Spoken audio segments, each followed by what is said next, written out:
Two Nations Under Ted, a Ted Lasso podcast, is a Boink Studios production. And now, on with the show.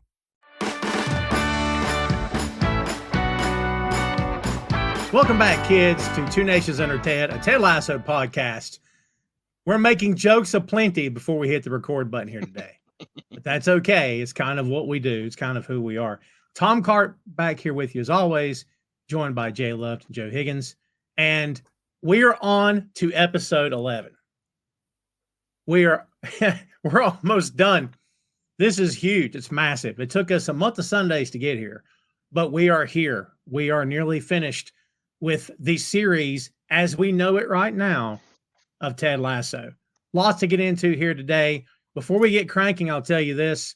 Upon review of this episode, which I haven't seen, maybe, I guess, since the first time I watched it, dude, I emotional, happy, emotional again, roller coaster ride. Jay, I see you're shaking your head. Let's start with you. What do you think about this one? Yeah, the last sort of like 15 minutes of this, I was a wreck. It's very much kind of like tying up the last little loose ends. There's kind of like underlying theme in this episode, like going home and sort of sometimes like if you've been away for a while, the anxiety of going back and how everyone's going to treat you, which I'm sure we'll get right into. But yeah, this was a very emotional one. It's big, Joe. This is we very briefly, I saw you guys talking about in the chat there. A lot of big stuff happening in this. Things beginning to be resolved. Things with Ted's mom, which we'll get into. What's your thoughts on this one? Well, this is Act 2 of the 3-act play. The last episode was your sort of tertiary characters, you know, your Collins and stuff. This very much feels like Jamie is the focal point because he's the one that's had the biggest journey of anyone from where he was in series 1 to where he is now. And this is his wrap up, but everything else orbiting around it fits perfectly in with what's happening here. And then the last episode, from what I remember, is very Ted heavy because it's his show. But this is the last of everyone else's kind of story, and it's beautiful. We get a new character. We get the bit that Jay mentioned that punched me right in the stomach the first time I watched it because I was like, oh, that explains so much. Yeah. And also we get to meet Jamie's mum, who is a pip. And his stepdad as well. His stepdad's fantastic. Who should be nailing sausages to office doors. Yes, peep show. But it's very much a thing of, I think as May puts it, it's with the poem "This Be the Verse" by Philip Larkin. It's your parents that screw you up, whether they mean to or not. That's the kind of thing of this episode, and how you've just got to let some things go. Yeah, well said. Yeah, there's a lot to dig through here, and when I thought I was making notes, I made more, and just when I thought I made more, I made even more. I just kept doing it because I'm like, we're in the last 2 episodes of the series. Again, as I said before, as we know it now, and I don't want to leave, any stone unturned. So may as well dig in. And kids, hope you packed a lunch and kick your feet up and relax because we got a lot to dig through here today. The good news for you is you can always hit pause if you want to, unless this is the premiering episode. So if that's the case, you just got to hang on. And hopefully you're following along with us. Let's go ahead and hit this, kids. This is the second longest episode of Ted Lasso, coming in at just under 70 minutes. Man, that's a lot. Yeah. The longest being Amsterdam, isn't it? Yes, I believe. But I mean, 70 minutes is good for a Jackie Chan film. Like this is unparalleled for a week-to-week TV show. Yeah. Yeah, for sure. As we said, a lot to dig through, and but it's to be all fair, good stuff. It flew by as well. Because it does. One thing Ted Lasso doesn't do is hang about. It doesn't, kick its feet in the dirt, waiting for stuff to come along. We just move on. There's always someone else to speak to. So good. You know you're in trouble when you're watching an episode of a show and then you're checking the time. You're like, oh, is this ever going to end? You know what I mean? Oh, believe me. Yeah. I watched enough Hallmark films to pause it and go, there's still an hour left. Yeah. Yeah. I remember the final season of Game of Thrones. Oh, yes. Well, let's see, kids. Let's jump into this thing. Let's don't talk it to death so we can go talk it to death. Here we go, folks. This is number 11. This episode is entitled Mom City. There's a good reason for that, which we'll get into here shortly. The original air date, May 24th, 2023. This one is directed by Declean Lowney with a story by Brendan Hunt and Jason Sudeikis with teleplay by Joe Kelly. 12 episodes in season 3, kids. We are almost done. When last we left the Ted Lasso gang, it was the international break as members of the AFC Richmond squad went to play for their home countries, including Van Damme, who faced off against a laser-focused, icy cold Danny Rojas. Despite his rise to fame, Sam was not selected to play for the Nigerian team as he was sabotaged by Edwin Akufu, whose plans of starting up a new Super League were ultimately thwarted by Rebecca. Keeley's PR firm was closed by Jack, then reopened thanks to Rebecca. And after his sudden departure from West Ham, Nate finally connected with his father and took further steps to becoming the Nathan Shelley of old. Yeah. We open on Ted walking from his flat. Long Road by the Tremolos is playing, and one by one, people are saying hello to him. Susan is one of them. We saw her in a previous episode. And we also see Mrs. Barnaby, played by Susan Tracy. She's the owner breeder of Richmond Premier Shetland ponies, who's returning home from a date. The last time we saw her, guys, was in season 1, episode 4, For the Children, when she was bidding at a charity bachelor auction. I was going to say, where have you pulled that from? Yeah. Yeah. Crazy. Wasn't she bidding on Roy? Or was it Jamie? I think she won Jamie, didn't she? I think she won Jamie. That was the she run them up, didn't they? Yeah. Yeah. Those two had sex. I'm telling you right now. Something happened for sure. You know what I mean? Because that was the Jamie that, yeah, something happened. Maybe that's the turning point for Jamie becoming a better person. She was like, put a shirt on, Jamie. Oh, that's good. Ted says, hey, Miss Barnaby, rough night? She goes, Ted, if it's not rough, it isn't fun. I like her style, by the way.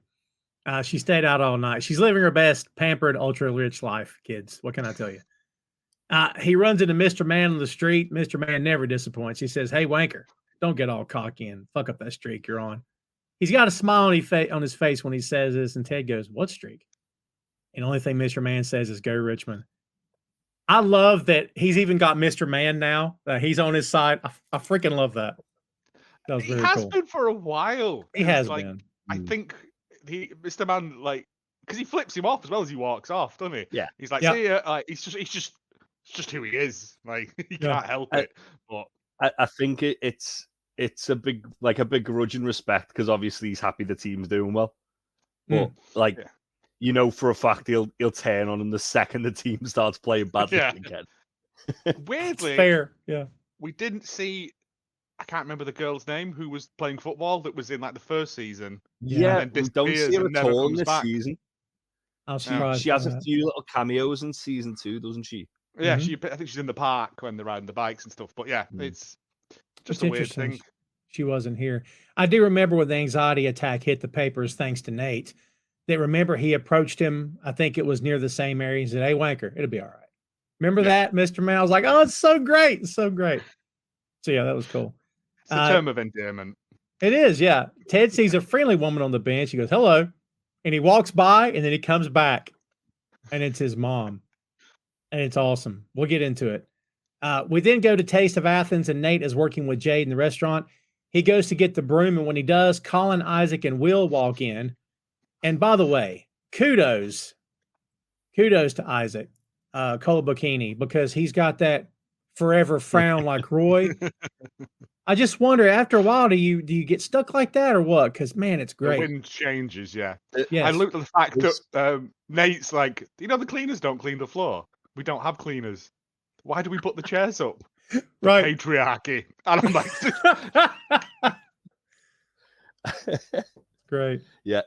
There's a lot of like weird parallels with people in this like episode, and the whole thing with Isaac with the kebabs and Roy, It's almost like it's symbolizing like Isaac like filling Roy's shoes. Love like the it. last little piece of the puzzle's the kebabs. Love it. Yeah, but these are Greek kebabs, not Turkish kebabs. Mm. Sorry to be a Oh. kebab purist, but yeah. But also, if by that sentiment, Roy was a midfielder, Isaac's a defender. Slightly different. Is that the rule? Okay, what do strikers eat then? Do they just eat? They just eat like goals, Gyros. Gold. Shawarma. Shawarma. Yeah. Shawarma. They eat golden shawarma off the back of beautiful women. That's what they're doing because they're paid the big bucks. So Jay says, hello. We're not open for another hour. Would you care to wait? Not here. Freaking great. It's a great line. I wish I had that in my locker when I used to do public facing stuff. Great. Yeah. Colin says, we're actually here to speak with Nathan Shelley. He works here, yeah? Jay No goes, such man of that name has ever lived. Doesn't exist. Nate comes back with a broom, and Will says, oh my God, it's true. How did you get through your money so fast? Isaac says, did you get addicted to the limelight? Nate goes, what? No, I just like working here. I like spending time with my girlfriend. And he turns and she's gone. It's great. I love that reoccurring joke throughout the episode. It's just a brilliant thing. Colin tells him they even though they've spoken to her, they'd still be like, what girlfriend? Yeah, they may not like us over here. Yeah. So obviously, like, this is kind of like the start of like Jade's plan to get Nate to go back to Richmond. Do you think she's spoken to them beforehand? No. Nate went and at the last episode, did he? Nate went and apologized to Will. But Nate went in and did that because of like Jade giving him the little push to do it. I don't think she would have anything to do with them. But I think they've just realised that he's sorry. I think, it just only because of things that happen later in the episode. Yeah, it feels I know what you mean. Like everything. Yeah, I could go either way. I think it would make sense either way. That isn't the last conspiracy theory I've got about this episode, by the way. We've been warned. Oh, it's the new Bumper Catch. Yes, exactly. I love that line about Bumper Catch. We had to vote. Everyone was on board except for Bumper Catch, who doesn't believe in democracy. Yeah. Oh, because he's Swiss, and they famously are a neutral people. Yeah. Yeah. Like, of course I am. Look at me. Yeah. Colin tells him they want him to come back to Richmond. Isaac says because this here is sad as fuck. Colin says they all want him except for Bummercatch, who abstained because he's passionately anti-democratic. There you go. There's your line. Nate assumes Ted asked him to come, but Ted doesn't know. They want to ask him first. Nate says, no, he's not coming back. And then on the way out, Isaac decides suddenly, oh, can I get 75 kebabs?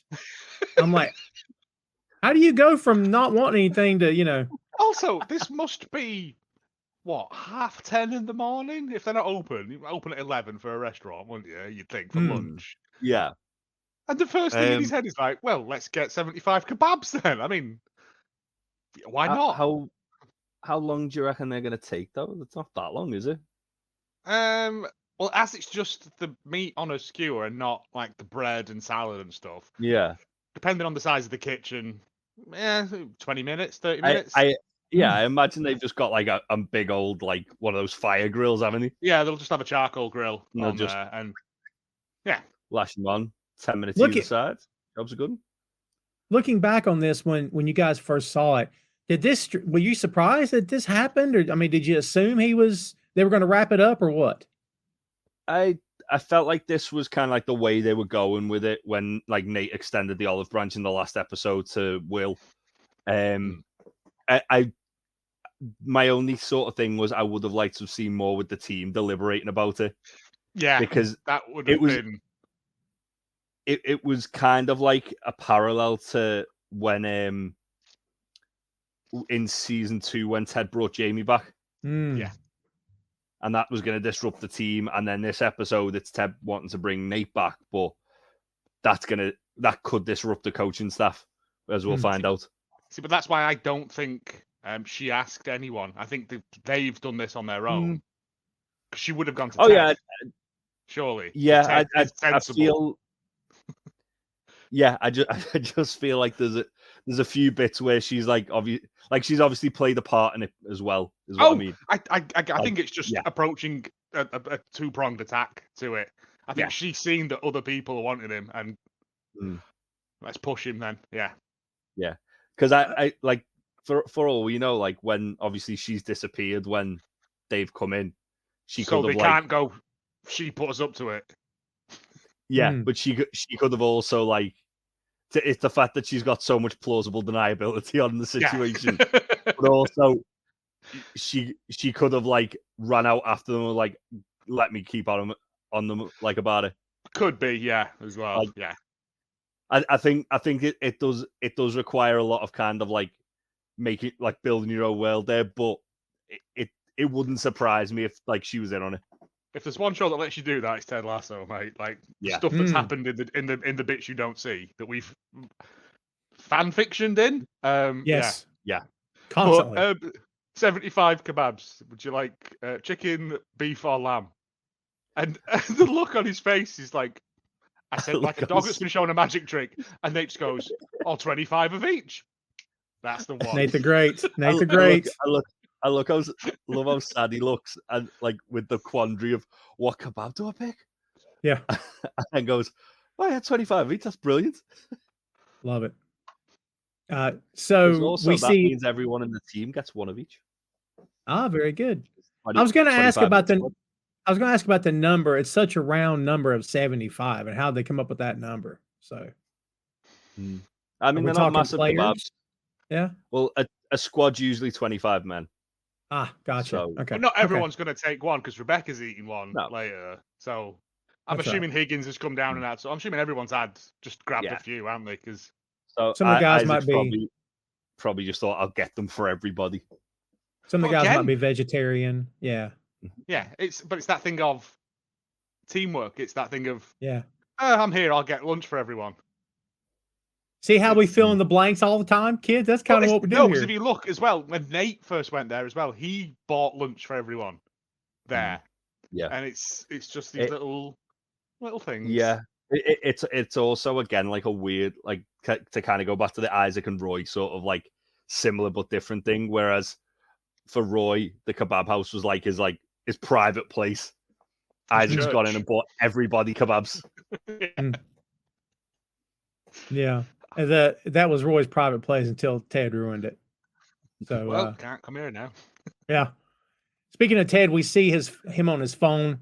He had been texting with Beard previously, who sent him a crown and anchor emoji, 2 emojis, to which Ted responded, or a museum, maybe a library. Kidding, CN5.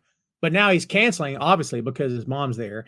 We meet Dottie Lasso, played by Becky Ann Baker. She is effing fantastic. She is the quintessential yes Dottie mum, isn't she? Yeah. If you had told me she was related to Jason Sudeikis, I would have believed you. Just what I was going to say. Yeah. They were so similar in like the mannerisms and everything. Yeah. Talk about Southern. My mom is very much a Southern mom, and I very much saw her here for sure. She grabs the open jar of peanut butter on the counter and sticks her finger in it without saying a word. Yeah. The conversation about the cooker had me dying because I had one of those cookers. I knew what 2 of the settings did, and I never touched the other ones because I did not know what they did. Yeah. Exact same here. Like I've still got one of them. Like, and it's like there is that one like knob on there. Where I'm like, I'm never going near that. I'm gonna fucking tell you what it does. I don't want to find out. If it's not terminal disease, I will pull that. I will turn that knob. But until that day, it's the doomsday knob. Yeah. If it's not tailor made for you guys, being where you are in the world, then who's it there for? That's what I was curious about. All those knobs. I feel like it's like an older style of oven, and they've just changed they've just modernized it. But it's settings on like expensive like fan ovens where you can like you want it on oven, don't you? Anyone does anything else in an oven apart from oven stuff? Yeah, oven or grill. Well, yeah, but it was a dual one, I think. So again, this is not important. We're getting bogged down in the minutiae, lads. Well, I knew the one with the squiggly lines is grill. Yes. There you go. Yeah, And- very simple. So, Yeah. the one with the cookies is oven. The third one, the beard needs to fix. I haven't got a fucking clue. I think that's the alarm question Yeah. mark. The timer. Yeah, But yeah. He said there's the one with the nuclear power symbol. Like, my God, I'm not touching that one. You know what I mean? Yeah. Doomsday. Teg's anxiety, by the way, guys, is evident every time he's on screen with her. Jason is fantastic, as of course we know this. Yeah. Evident. It's reminiscent of the single girl in a rom-com whose mother won't leave her alone because she doesn't have a man, and she frets over her constantly. That's what I connected with that. She tells Ted she's always wanted to see England, and this is a Mother's Day gift to herself. She's been staying in a hostel with Australians backpacking through Europe. So much sex. He goes, Mom. She goes, no, not me, the Australians. He's like, no, I get it. Okay. You know, and he has to get to work and staying in a hostel. yeah, she clarifies it a couple of times. He has to get to work and tells her she can tag along. She tries to fight him just a little bit before saying yes. And okay. You don't need to bring your suitcase. Yeah. Just a brilliant throwaway bit. Yeah. Okay, I'm just gonna get my coat and my bag. Oh God, it's everyone's mum. Yeah. Well, you notice she does a little sing song talking about leave my worries on the doorstep. I'm like, this is so Ted's mom, you know. Yeah. So I think one thing as well, which is really like the show really frames well. Obviously, we know as we kind of said, like the whole thing, underlying thing of your parents fuck you up. We obviously know that, like, why Ted's dad fucked him up, because he spoke about it, like, yes, not at length, but he spoke about it in detail.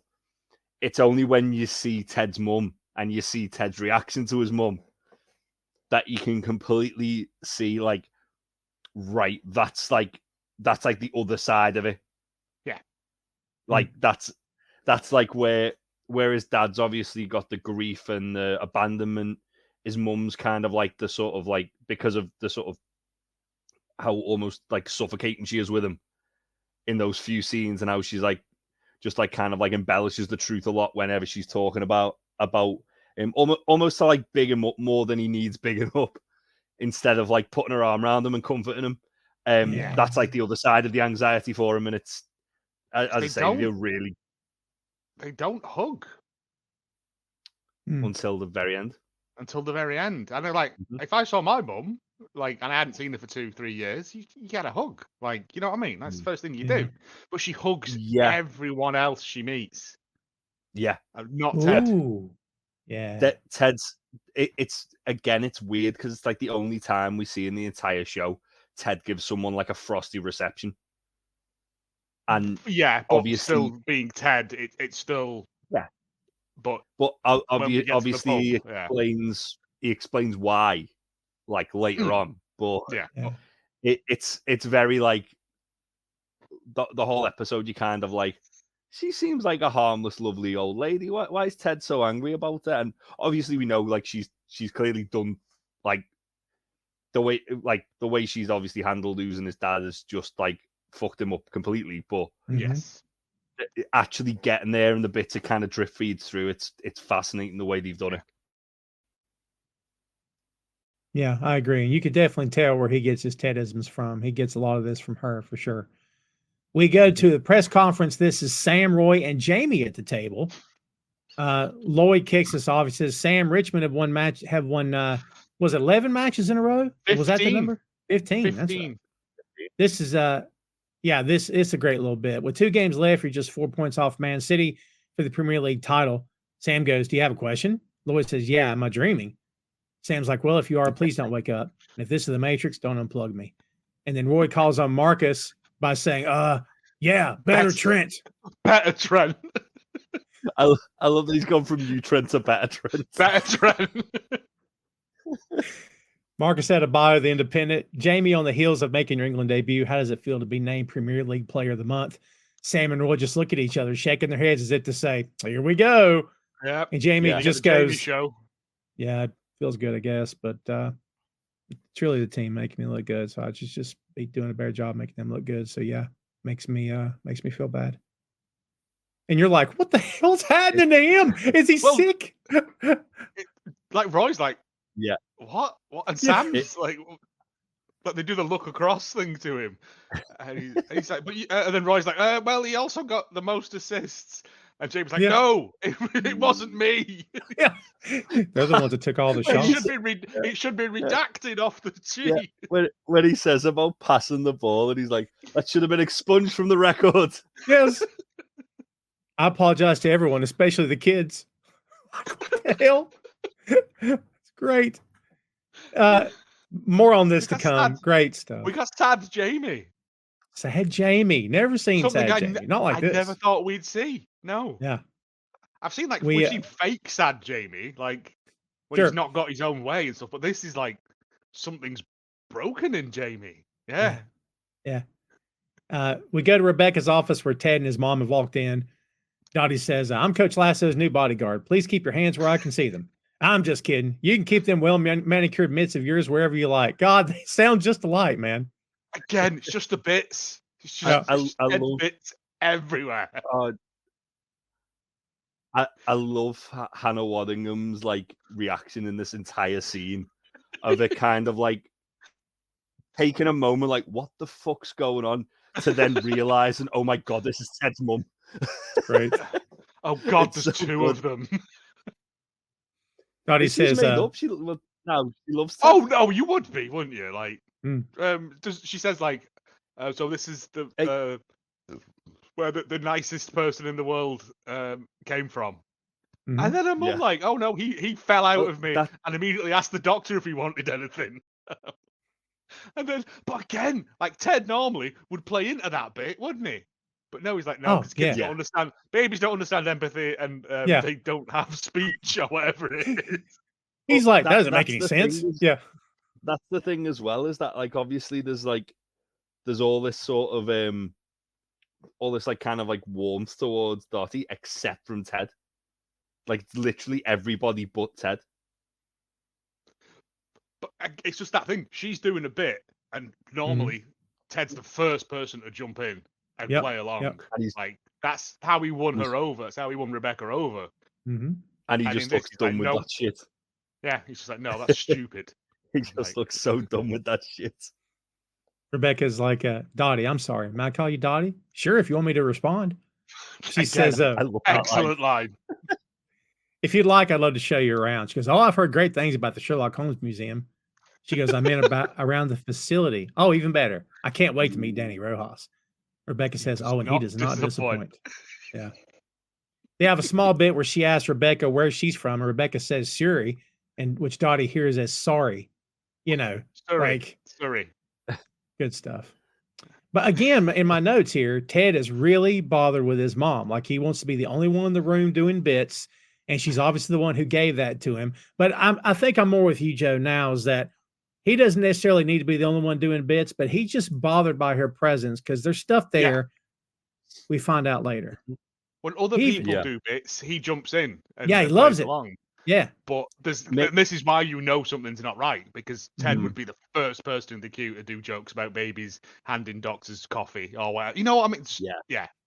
Well, it feels almost like, because we've kind of like theorized this throughout the whole show, and obviously it does get confirmed a little bit, that the whole Tedisms is like his defense mechanism. Yeah. Like it's so he doesn't have to let like the sort of like depression and anxiety he's got going on with everything else falling apart around him.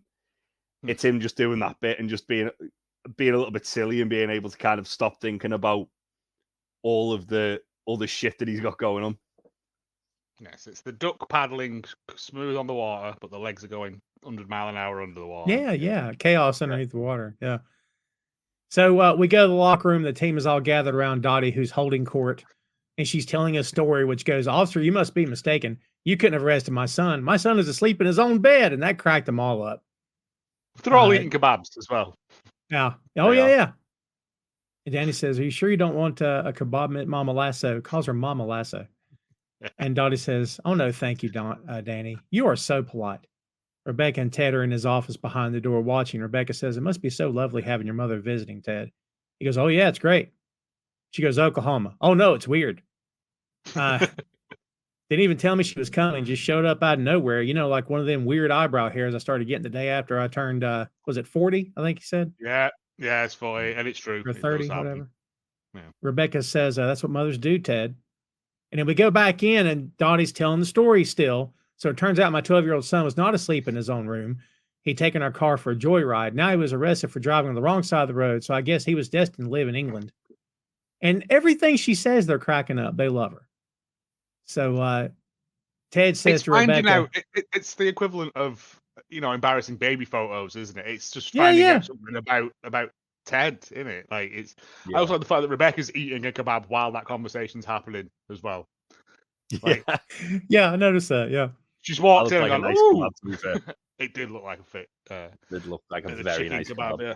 Mm. Ted feels the need to clarify what she's saying. He's like, now see, I wasn't 12, I was 15. And the whole reason we got pulled over because Ronnie Fouch was throwing gang signs at a cop car. Rebecca says, look, sometimes the truth can ruin a perfectly good story. He's like, yeah, you should work for the Daily Mail.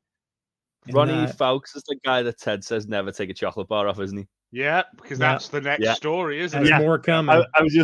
I've just realized then when you said that, I was like, hang on, I remember this. Oh, I got more. I got notes on that. I told you it's a note heavy episode, man. Yeah. There's so many callbacks to it, like the first season in this episode. Rebecca says, right, I've got to go see a man about a horse. He goes, I didn't know girls said that when they got to go pee. And she goes, no, Ted, I'm buying a horse. Buying a horse. That was good. And never brings it up again. You could be going to see the old lady buy a tiny horse off the old Shetland pony. That's right, Miss Barnaby. Love it. He goes in the locker room where Dottie's going to tell the story of him eating a candy bar made of poop. Let's unpack the Ronnie Fouch stuff. All right, here we go.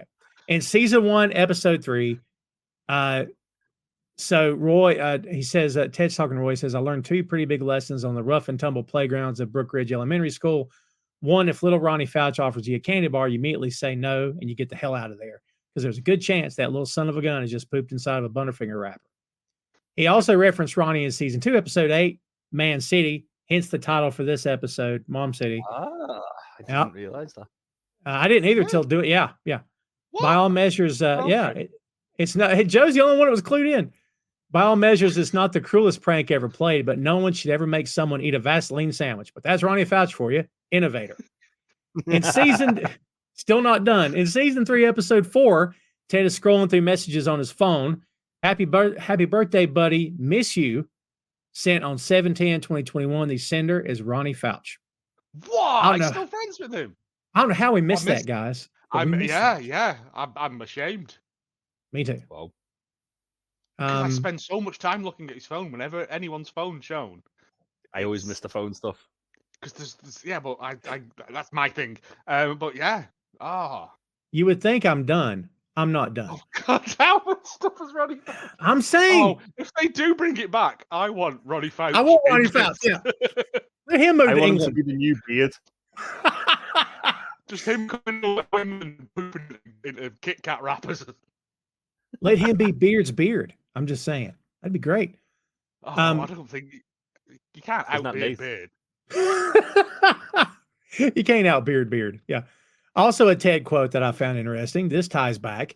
I think this is season 2, episode 6, The Signal, I think, or was that this season? Episode 6? I don't know why I missed that number in my notes. He says, boy, I love meeting people's moms. It's like reading an instruction manual as to why they're nuts. That directly ties into this. And then lastly, it must be season 2, episode 6. Thank you. Yeah. And lastly, finally, Ronnie Fouch in real life is a college football coach. He's the Arkansas Razorbacks wide receivers coach. So since there's sports metaphors thrown in and names used, I wouldn't be surprised if that's why the name's in there. Wonderful. Oh, that's wow.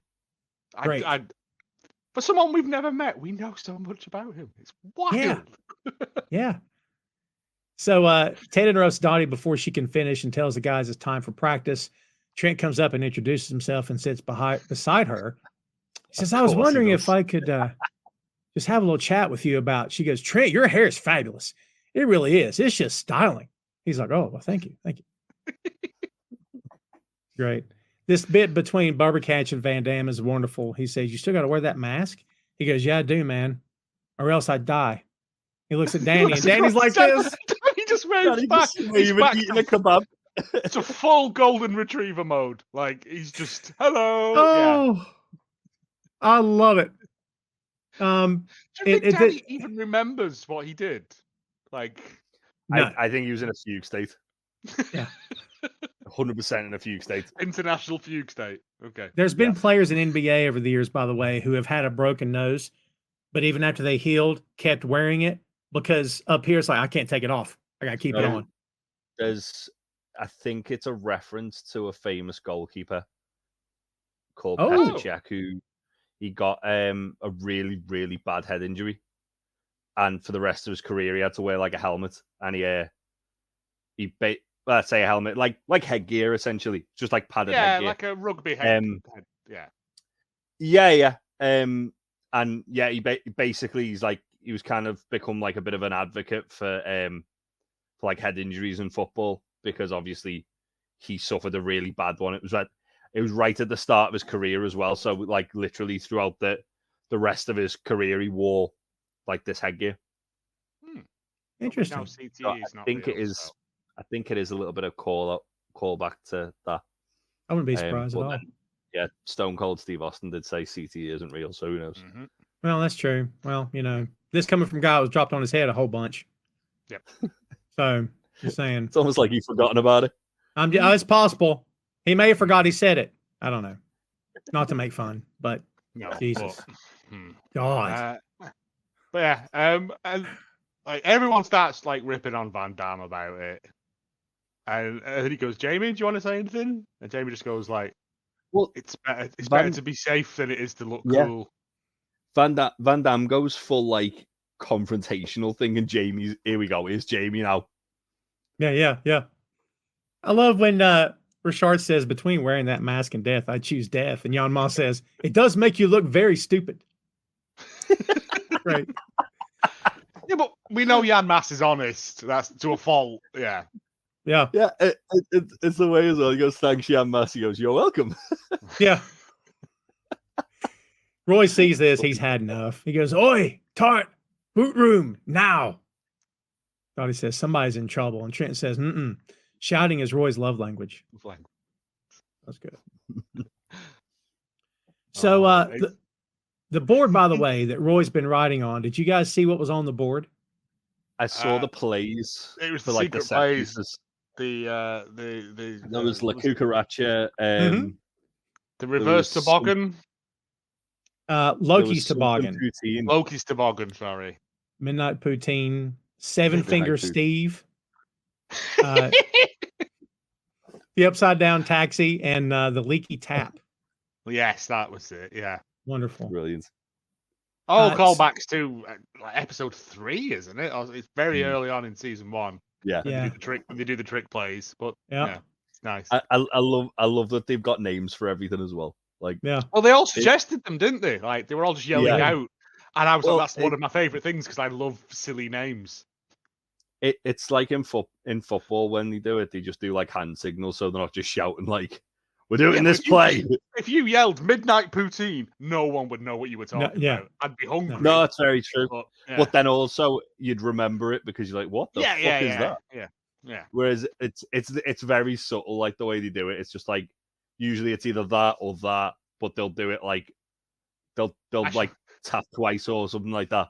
I shall tap my belt button, not once, not twice, but thrice. Yeah.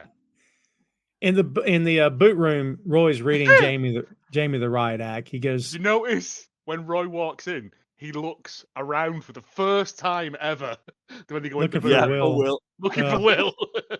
I was shocked he wasn't in there. No, but then again, subversion. Yeah, I love the comedic timing though of like when Jamie starts crying and Will's right behind Roy walking through the door.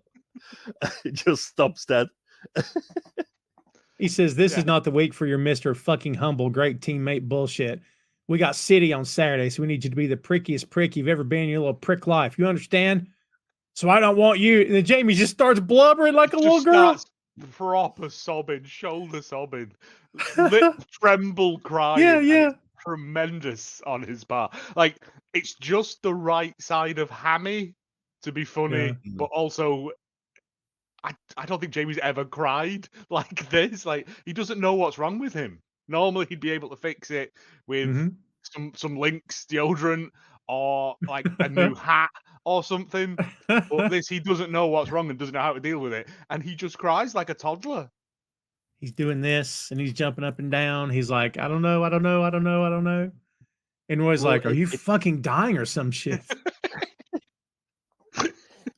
It's very clever the way they've kind of like laid it out, where obviously because I was thinking about, wait, they've played City before. Why is Jamie so freaked out about it?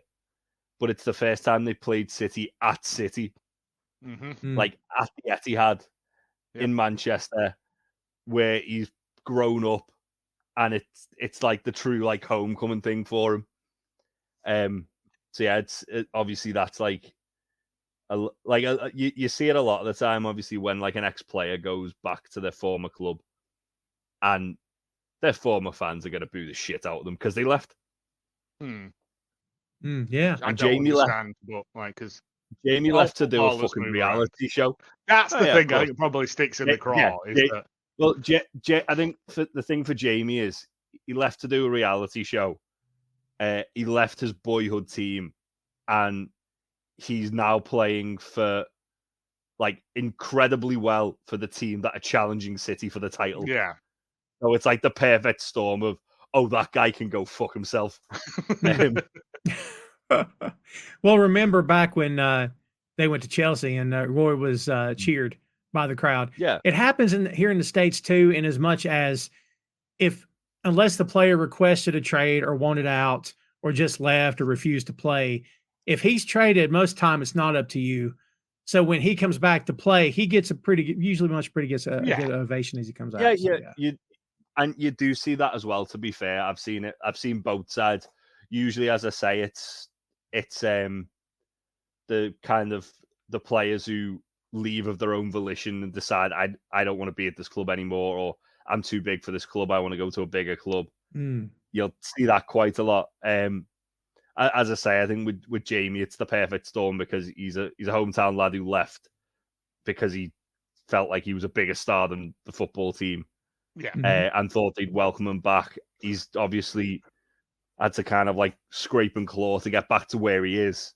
And now he's done that so well that the team he's playing for are title rivals. So it's like, yeah, he was always getting booed there.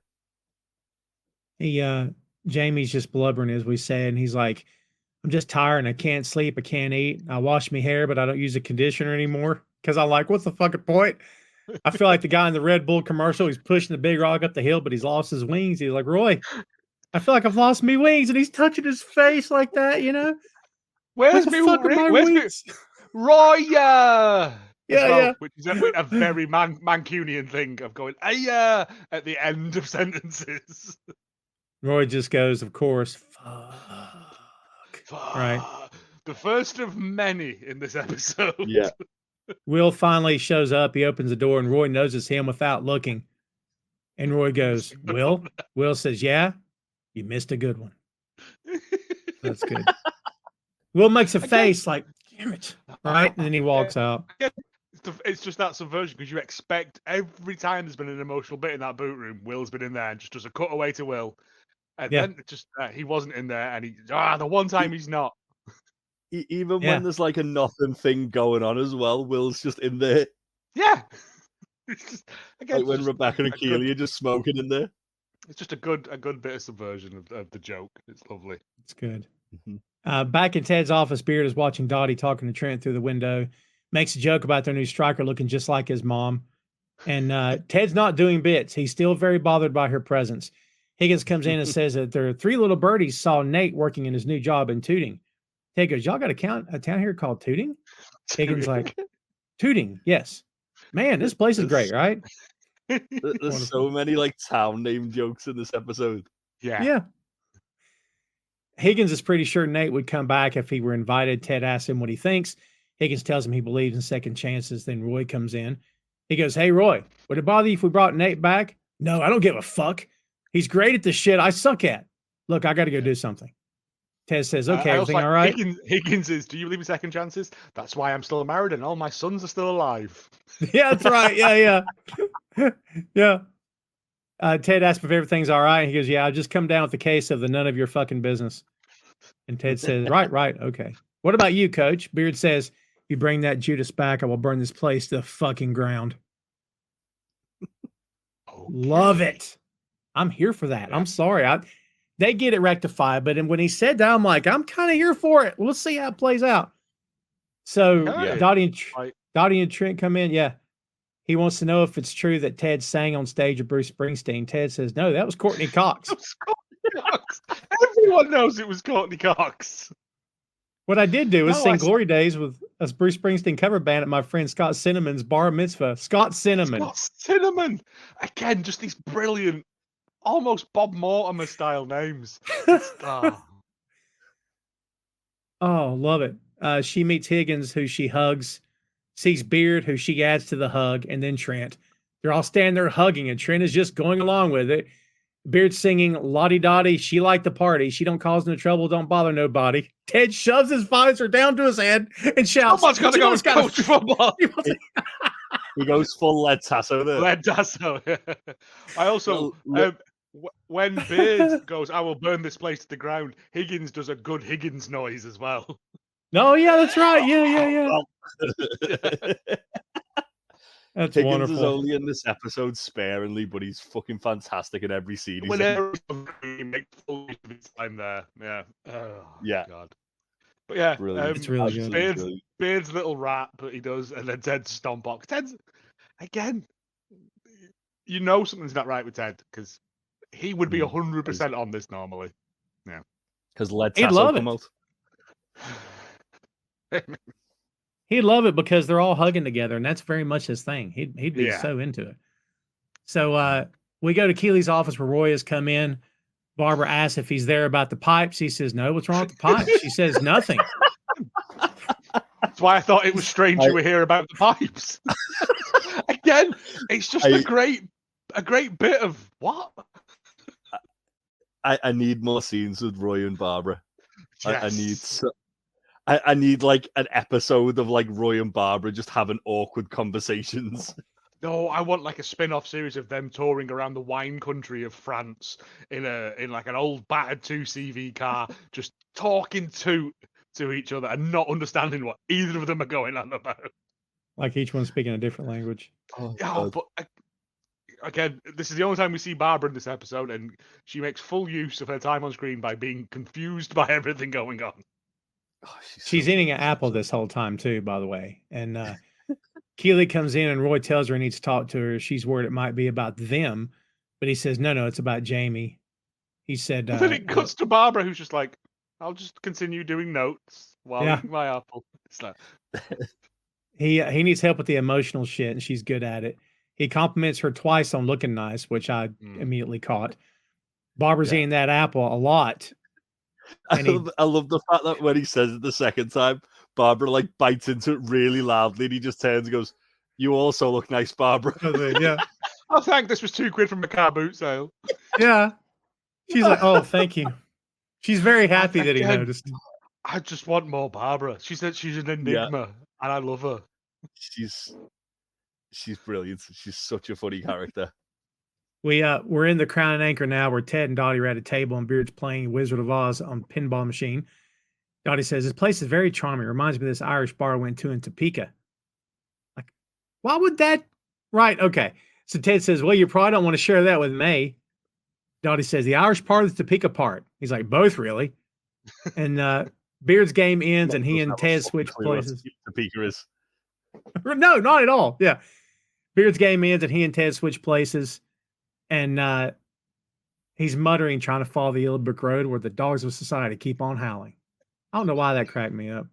It's because it's a great, just, like, Throwing it's pinball, like, but it's just Beard doing Beard stuff.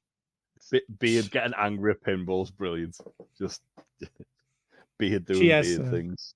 She asked Beard how Ted's doing. He goes, well, he's Ted. She says, still running around in circles, making sure everybody's okay with accepting a drop of help for himself. He says, pretty much. How you doing, Dottie? Oh, don't you worry about me. And I'm like, you just said, right? What your son does. You just did it. Like, yeah. Y'all got enough cooking without. Again, it's the same thing with like obviously Ted's mum is like the sort of the anxiousness, but also the selflessness of Ted. But yeah. It's the making sure everyone else is okay, no matter how you're doing. Mm-hmm. Yeah, that's it for sure. Yeah. Says y'all got enough cooking without putting my troubles on your to-do list. May brings Dottie another drink. Dottie says, "Oh, May, your pub is wonderful. It's nothing like that Irish place in Topeka." Immediately, like, and May just May goes, says, "I'll take your word for it." Thank you. Yeah. Dottie says to Beer, "So you seeing anyone?" He goes, "Had my heart ripped out of my chest, stomped to a pulp, and dragged through the town square for everyone to ridicule." "Oh, sweetie, that's okay. Sorry. You'll meet somebody." He goes, "No, I'm in love." Jesus. Do you want to see pictures of her? And I'm like, I dread to think the pictures on Beard's phone. Oh my God, can you imagine? Yeah. Oh God. May goes to the pinball machine to talk to Ted and realizes he's bothered by his mom being there. And this is the poem that I think it was you, Jay, that mentioned this in the beginning. The poem that she recites is "This Be the Verse" by Philip Larkin. And it's a very quick poem, but it goes like this. They fuck you up, your mom and dad. They may not mean to, but they do. They fill you with the faults they had and add some extra just for you. But they were fucked up in their turn by fools in old-style hats and coats who half the time were soppy stern and half at one another's throats. Man hands on misery to man, it deepens like a coastal shelf. Get out as early as you can and don't have any kids yourself. That last bit gets me. I like it. So, yeah. Very true. I love that. But she sees that Ted isn't even playing. Actually have a ball in the machine, Ted. And he's just avoiding his mum. Again, as we said last episode, May is like the wise woman, the oracle of this thing, where she will offer the Guinan of this. She will offer unsolicited advice that is exactly what these people need to hear at this point in their journey. And this is that bit of like, it's not your mum's fault. She was messed up too. Yeah. Once again, May is the smartest person in the room, as you say. Yeah. Yeah, for sure. But, by the way, I really like that. I'm going to look up that guy's work and see what all he's got. Because I think he was a poet laureate in the UK. I feel like he was, yeah. Interesting. Suddenly, they just seem to pop up. Baz, Jeremy, and Paul are at the table with Dottie and Beard. Hey, your Ted, mum's a legend. Yeah. Why were you nearly the drummer for Coldplay? Yeah. I think she just tells tales. Like, she gets confused. I feel like it's because obviously Ted was so vulnerable, like when he lost his dad. She's like building Ted up to be something he isn't, thinking that it's going to make Ted feel better about himself. But in reality, it's putting more pressure on Ted. Yeah. To live up to that, like, sort of standard that his mum's setting of him to everybody else. Yeah, that's fair. I like he says, I forget which one says it. We just became friends on Facebook. That was good too. Oh, I think it said Jenna. That quick. Back at Ted's flat, he's insisting she take his bed and he'll sleep on the couch. And she's fighting him, of course. She's brought him a bag of clippings she saved from his games. And Ted says, do you want to come to Manchester with us? And she just sighs and says, I don't know.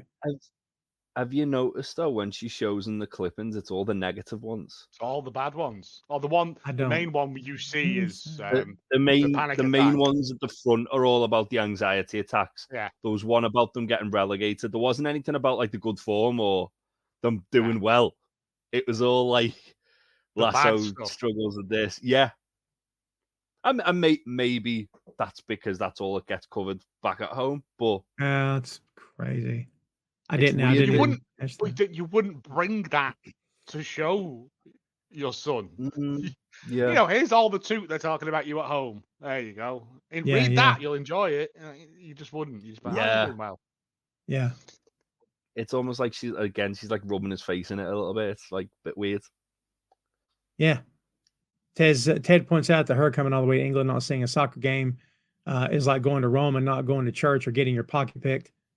And she says, oh, well, thank you, but I think I'll just stay here. I didn't get much sleep last week. What with all that noisy sex from not me, the Australians. He goes, yeah, I remember. So she says, and you know how nervous I get when I'm watching your games, so I think I'll just stay put and let you go beat the pants off those Manchesterians. Yeah. And he says, Mancunians. She tells him she'll make him a home-cooked meal after the game, then asks him about the episodes he's been having. He tells her he's been seeing a therapist, and she immediately says, let me guess, it's all my fault. He asks if she's ever thought about talking to someone, and she says, oh, no, that is not my cup of tea. And you know I love my tea. Uh-oh. Yeah. Well, yeah, that's like the big red flag, isn't it? Ted hates tea, his mum. It kind of like, it's the symbolism of his mum being the embodiment of all his anxiety, all his homesickness. And then even down to like the love of tea, that's like the sort of like final cherry on top of the cake where you're like, I wonder if there's more to why Ted hates tea than just he doesn't like the taste of it. Now we know. Like he associates it with his mum, maybe. In my notes, I have written down, this onion has a lot of layers. So just like ogres. The next morning, the team's packing up the bus and fans are outside. The players are signing autographs. Rebecca and Higgins are joining them, and she's gotten a strongly worded text from Nora about not using her private jet. Something about the environment, she says. That's all. Something about the environment. Higgins says, goddamn environment. I don't know why that made me laugh, too. Keeley is there, and she and Roy see a couple getting a shot of Jamie. Jamie takes the phone from him, just takes a picture of them instead, and then just runs his forehead. The guy doing a high five, and he just runs his head into it instead of giving him a high five. Roy's like, fucking hell. Kenny comes out and says, ladies and gentlemen, let our journey commence. Ted says, he cleans up good. And Beard goes, you should see him in drag. Oh. Like out of nowhere. At Taste of Athens, Nate's waiting on a table, and Derek comes over making a big deal about who he is or who he was. The couple refer to him as the Wonder Kid, and I can't believe Nate corrected him. I thought he was past it, but he corrected them. No, he doesn't. He goes, yeah, that's what I said. Yeah, he does. I could have sworn he said no. He doesn't correct them. He confirms it. Yeah, he says you're the Wonder Kid. Right. That's what I said. You're right. My apology, because that's it. No, because he's obsessing over these nuts that he's giving them. Wonderful. I stand corrected. He comes over and he's like, you know who this is? Well, do you know who he was? And I'm like, way to demean someone. Like, yeah, no kidding. Yeah. Was it? I've just come in here for some horrible Greek food. You know what I mean? I don't. So why do I care who he is? She's like, was it drugs? I've done drugs. Was it drugs? Yeah. I just like working here. Working here. That's my girlfriend. And he does like that, and she's gone. I love that. Every time he like motions over, she's gone. When he walks off, they both agree that it's drugs. Yes, but which ones? You know. So. I love that guy's like making it his mission to find it out now. Like, which ones? You need to get to the bottom of this. The team has arrived in Manchester to the tune of Manchester, England, reprised by James Rido from Hair. So there you go. More musical stuff. Keeley shows up to Jamie's room. Jamie says, there's something so sad about a suitcase. Did you know what I mean? It's like a drawer without a home. Yep. Dude, you're gone, right? She says, Jamie, look at me. You've got a lot going on right now. She goes, there's a lot going on. This is the first time you've played back home since you left. And the crowd's going to hate you. And the person who's going to be booing the loudest in the crowd is your dad. He says, I didn't think of that. She's like, yeah, I know a lot of people are shit talking your hair online. He goes, they're what? That was the thing that triggered him. Was what my hair? That was it. You're not conditioning it, Jamie. That's the problem. And she says, well, think about it. If you guys win tomorrow, then you will be on the precipice of achieving everything that you've ever dreamed of. And he goes, oh my God, and then passes out. Does a Ric Flair face plant, I think. So yeah. It's So we go on to movie night with the team.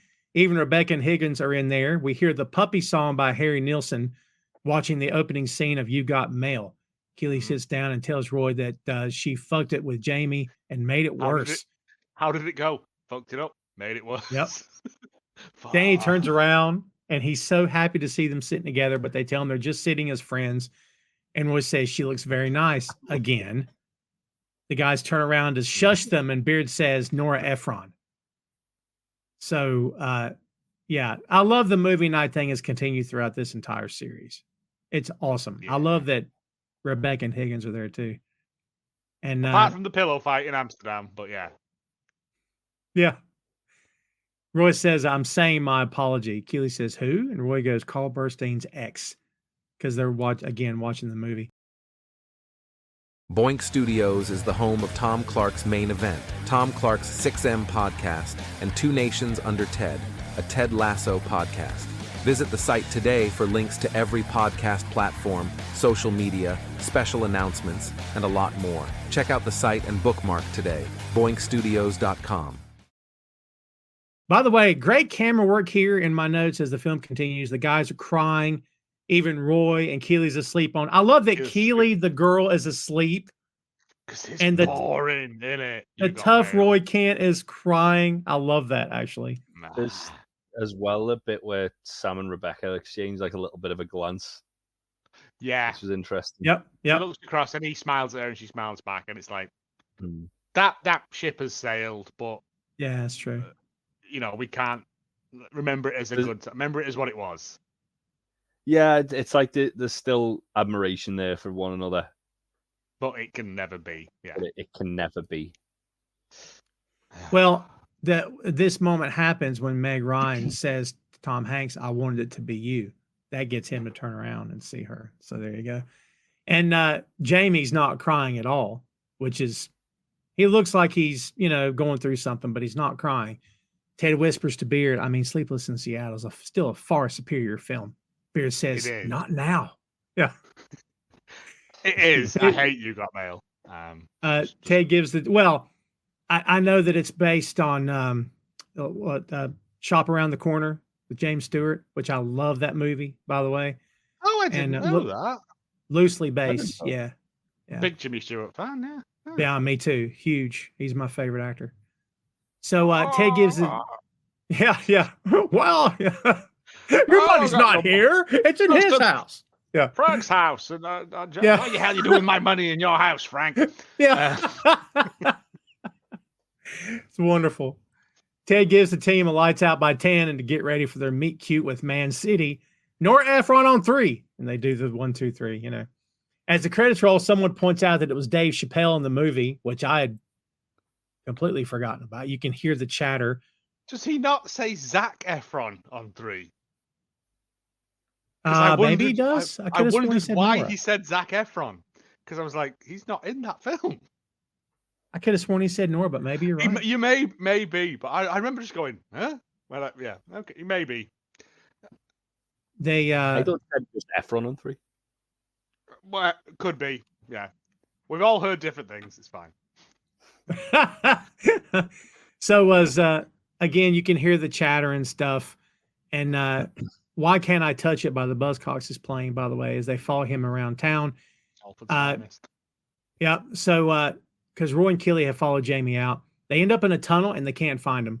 And suddenly he pops up behind them and just scares the hell out of them, which I really like. Did you notice when Jamie's walking down that sort of like terraced road, that the moon's at the very bottom of the road, the big blue moon? Call back to Man City.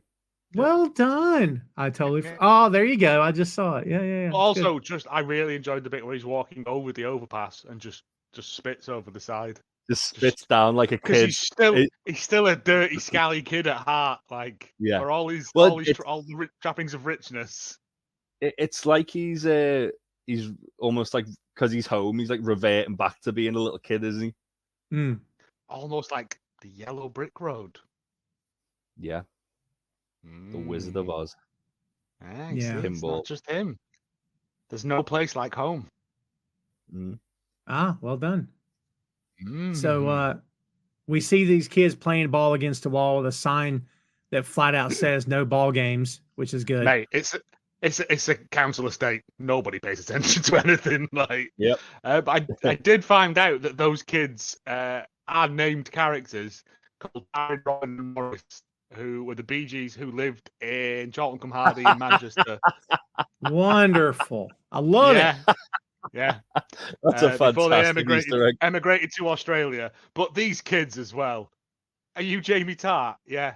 Fuck off, you're not. Like, it's just proper. Never talk to kids in Manchester, like, because you'll just get abuse. City's gonna fuck you up tomorrow. Fuck you up. I love the way like when Roy turns around and they all look terrified. He goes, "Good lads." Yeah. They're like, yes. That's good. Jamie knocks on a door and we meet Simon, played by Steve Edge, and Jamie's mom, Georgie, played by Leanne Best.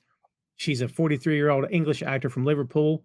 At 43, she's only 12 years older than 31-year-old Phil Dunster. It should be noted here. She's yeah. Right. That makes it even creepier. It's time for conspiracy theory number 2. Because I hope you got a jingle.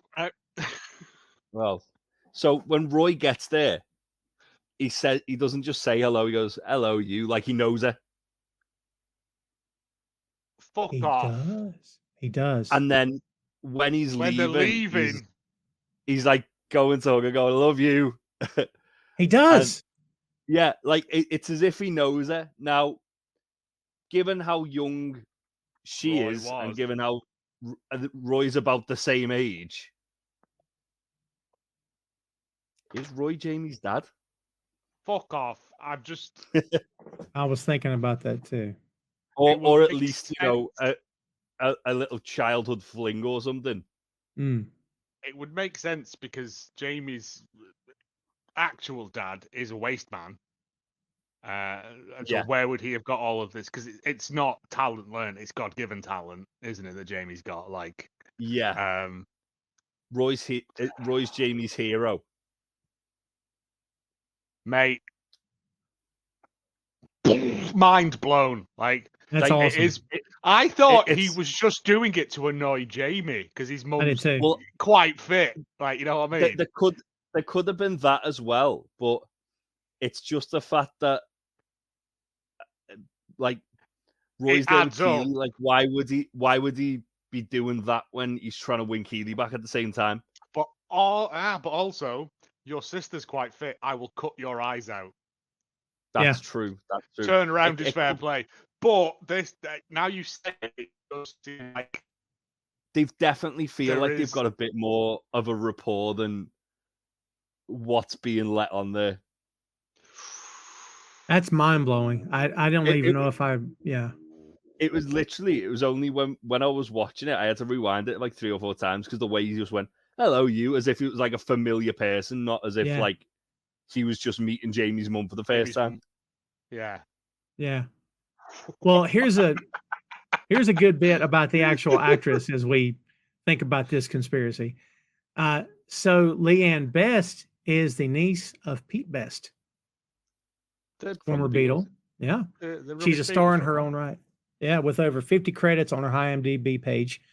Since kickstarting her on-screen career in 2004, Best has appeared in a number of television episodes or shows and films, including Star Wars Episode 7, The Force Awakens, Home Fires, Cold Feet, Young Wallander, A Town Called Malice, and more.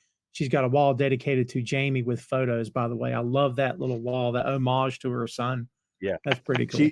She's like the absolute like polar opposite of what his dad is as well. Yes. Like, oh, yeah. His dad's just like ashamed of Jamie for playing for anyone but City. She's like, I don't give a fuck. I just want to see my son succeed. Yeah.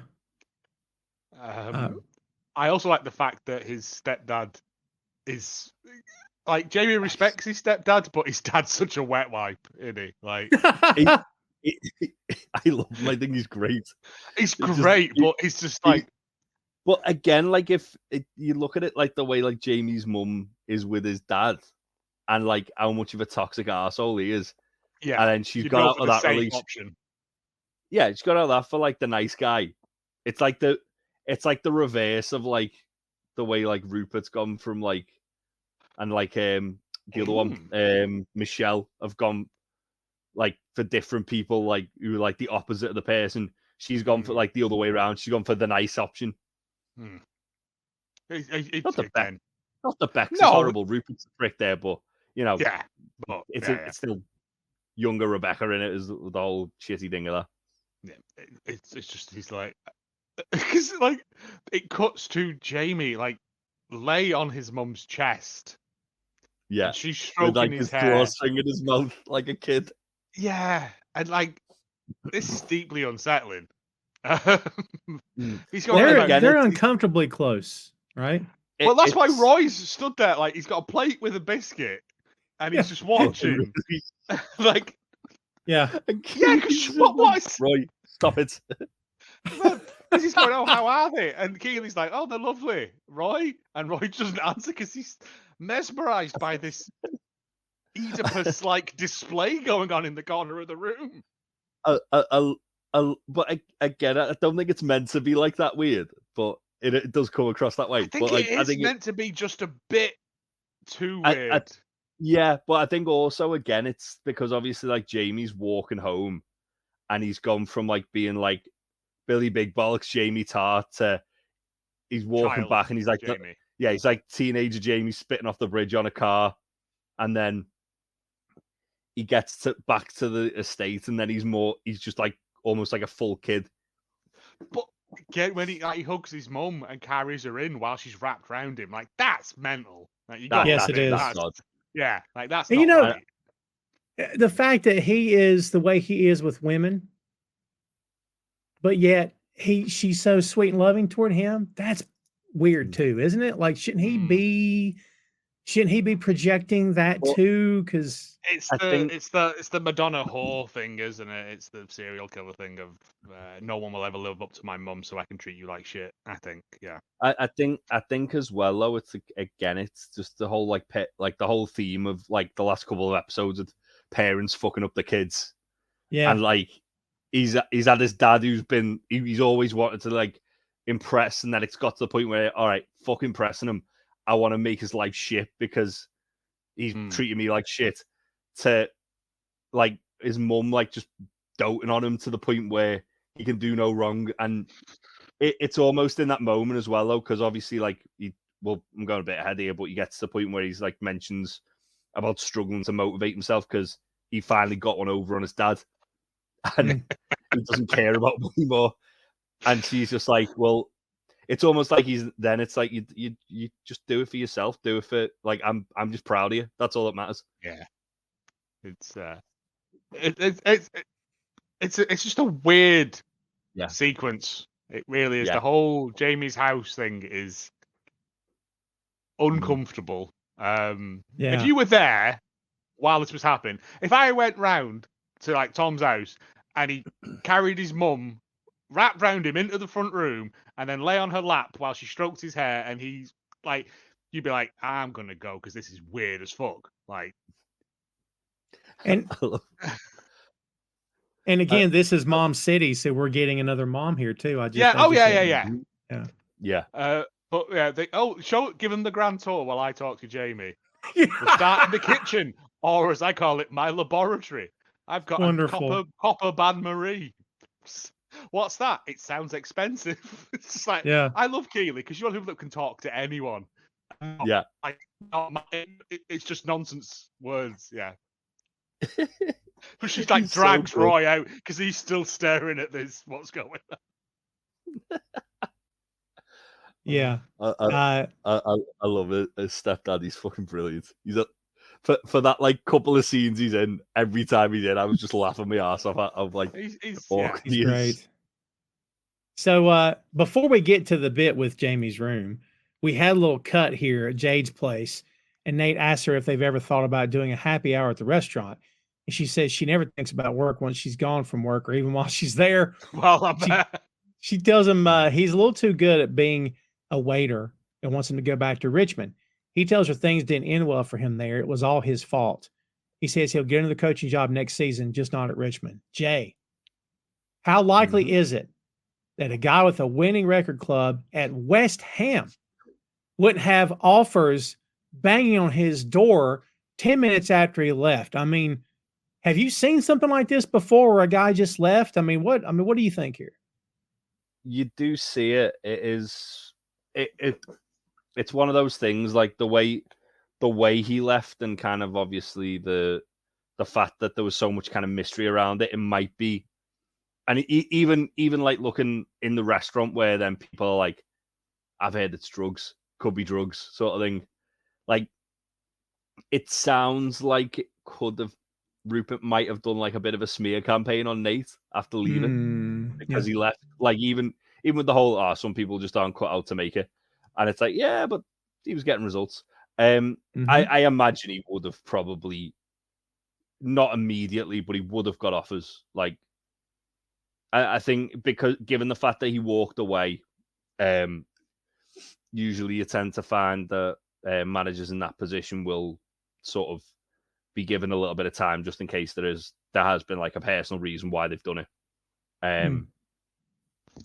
But then other times, like, you'll see it where a manager's contract expires and they've got a job like the next day, or a manager gets sacked and they get like announced as managing another club the next day. So it does happen. I think given his inexperience, he probably would have.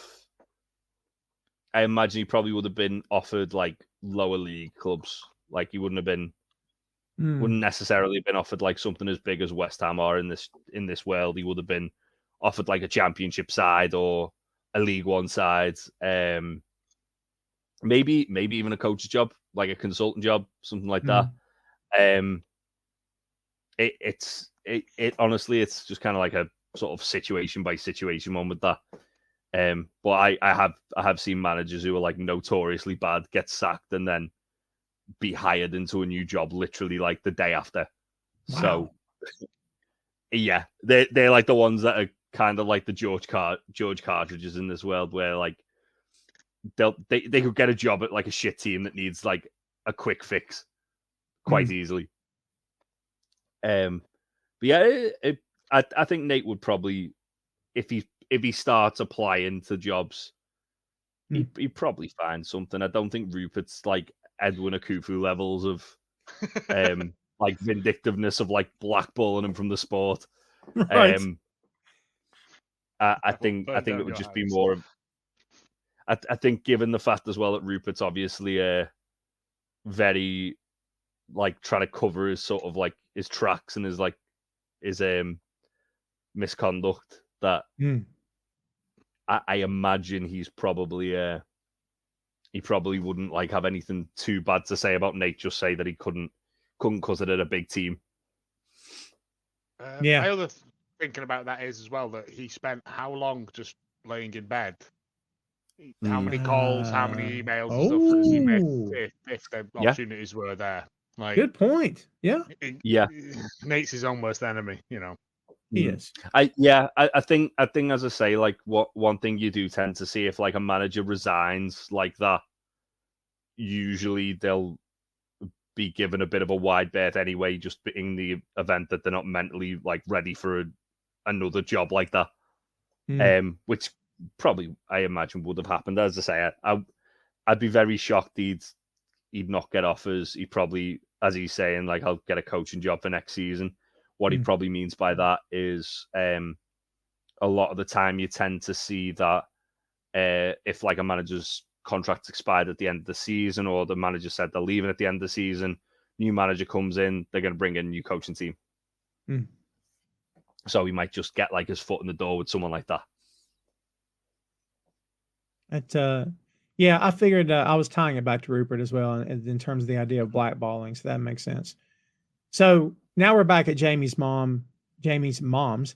He tells her that it's bothering him about his dad. He says he's always done what he's done because fuck him. And then he compares his current situation with how he's feeling to being impotent, except he has it in his soul. Do you know what it's like when men can't make their willies hard? I was like, Jamie. Right, yeah. Good Lord. I've got that in my soul, in my heart. Yeah. Like, he's using his words. Yeah, I guess. Yeah. Still a little cavemanish, but look, Jamie's Jamie, right? When he goes to, they go to Jamie's old room, and the bit with the door, and when the door's opened or closed, there's Roy's poster. He's got the shaggy hair, right? That's so good. That It's picture of Roy is tremendous incredible. poster. I want that poster. Keeley says, "Whoa," right? But Keeley says, again, "Whoa," and I remembered this bit from watching it, and I was like, I'm sure there's something when they shut that door. yeah. But yeah, And it's Keeley holding the two Champions League balls up. His stepdad is like, there's been loads of posters. I can't remember the football people. He says Henri, Shearer, Cantona. They all came Yeah. and went, but Roy Kent was a constant. Probably, as we know now, because he was like, Papa? Well, yeah. Simon goes to leave, and when he closes the door, there's a pic of Keeley topless, covering herself with 2 footballs. This time, Roy says, "Whoa," and she growls "fucking hell." So they just did the reverse. I love the way he leaves the room as well, because he's got like his timer on. He's like, "Oh, my meat pies are ready." Pies are ready. He spends all day cooking, doesn't he? Like, yeah. Bless him. He's just a proper homebody, isn't he? That whole switch of the 2 posters is brilliant. Yeah. Fucking hell. Jamie's mom tells him that his dad is never going to change and that Jamie is who he is to spite him. She says when she saw him representing England, she bawled her eyes out, and that, yes, his dad will be in the stands tomorrow rooting against him, and it won't matter. He's got nothing to prove to that toe rag. And then she says, "You're not lost, my sexy little baby. You're just not sure which direction you're going in." This is a callback to 2 Aces, season 1, episode 6. Love it. I was gonna say, doesn't Jamie call himself a sexy baby? Sexy little baby, Yep. Roy and Keeley are Still in Jamie's weird. bedroom. Yeah. Yeah. Very weird. Yeah. Roy says, "This is fucking weird." She goes, "There's a lot of weird to choose from. Can you be more specific?" He says, "You and me sitting on Jamie Tartt's childhood bed, being all fucking concerned about him and shit." She's like, "Yeah, good on us." And Roy says, "Thanks, bud." And she goes, "You're welcome, pal." And they're playfully hitting each other. And Roy says, "I don't want to be friends." Yep. Yeah. You don't. "I don't want to be just friends." And she says, "Roy," and then Jamie interrupts at the wrong time. And when they go to leave, Roy grunts at him as he walks past. Did you notice that when he walks by him? Well, it's because she's holding his hand, and then when Jamie walks in, and obviously Jamie's like the one little bit of friction that's ever been between them. And when Jamie walks in, she moves her hand away very quickly, and Jamie spots it as he walks in. Roy and Jamie share a look, and then Roy looks really upset about the fact that she took her hand away. And it's not like he's angry at Jamie. It's just like, oh man, Simon. Yeah. Again, they would make a perfect throuple. Just saying, just putting that out there. Jamie's mom tells him that that'd be weird that the posters on Jamie's walls. Yeah, a bit weirder than Jamie's mum.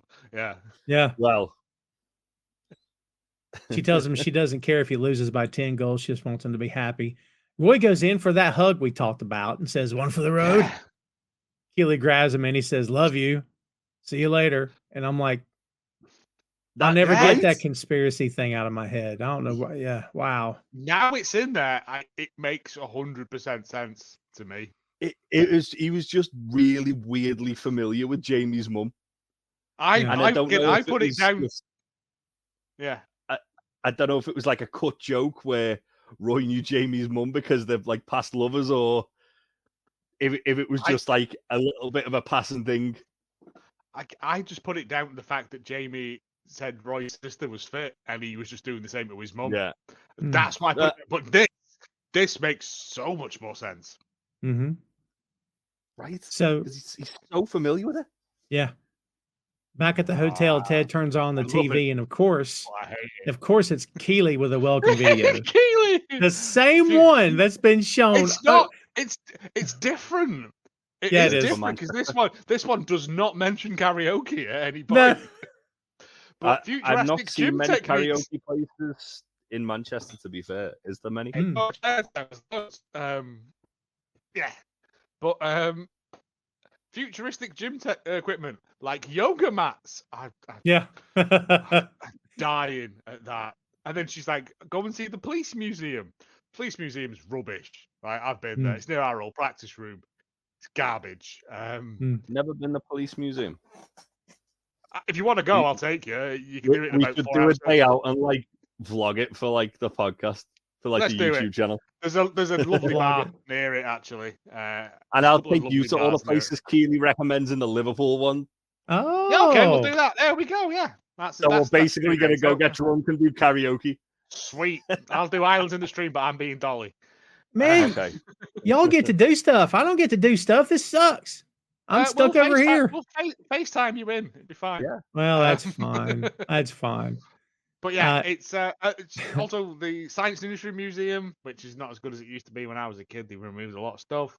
But it is a different. So she must have done several of these for different cities, and some of them just reused them. I think that's the joke.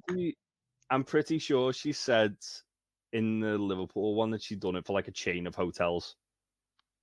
But a lot of them, it's the same stuff over and over again, and they just change the city, don't they? Where I think we've went because she's in the Amsterdam one as well, isn't she? Yeah. But I'm sure she says karaoke there as well. But the Manchester one's different. Again, yeah. But it's the Hacienda Hotel, which that's what I was meant to look up before we started to see if it was a real thing. I don't know if it's a real one, but I think it is based on one. Because where the Hacienda used to be is a block of apartments, now block of flats. So interesting. Well, again, it's that thing because it's set in Manchester. I'm like, right, I recognise that. That's like Deansgate train station. That's there. That's that. So there's the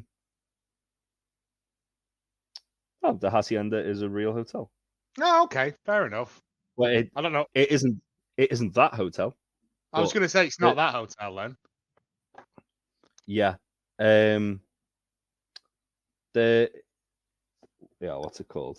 It's actually a Kimpton, apparently.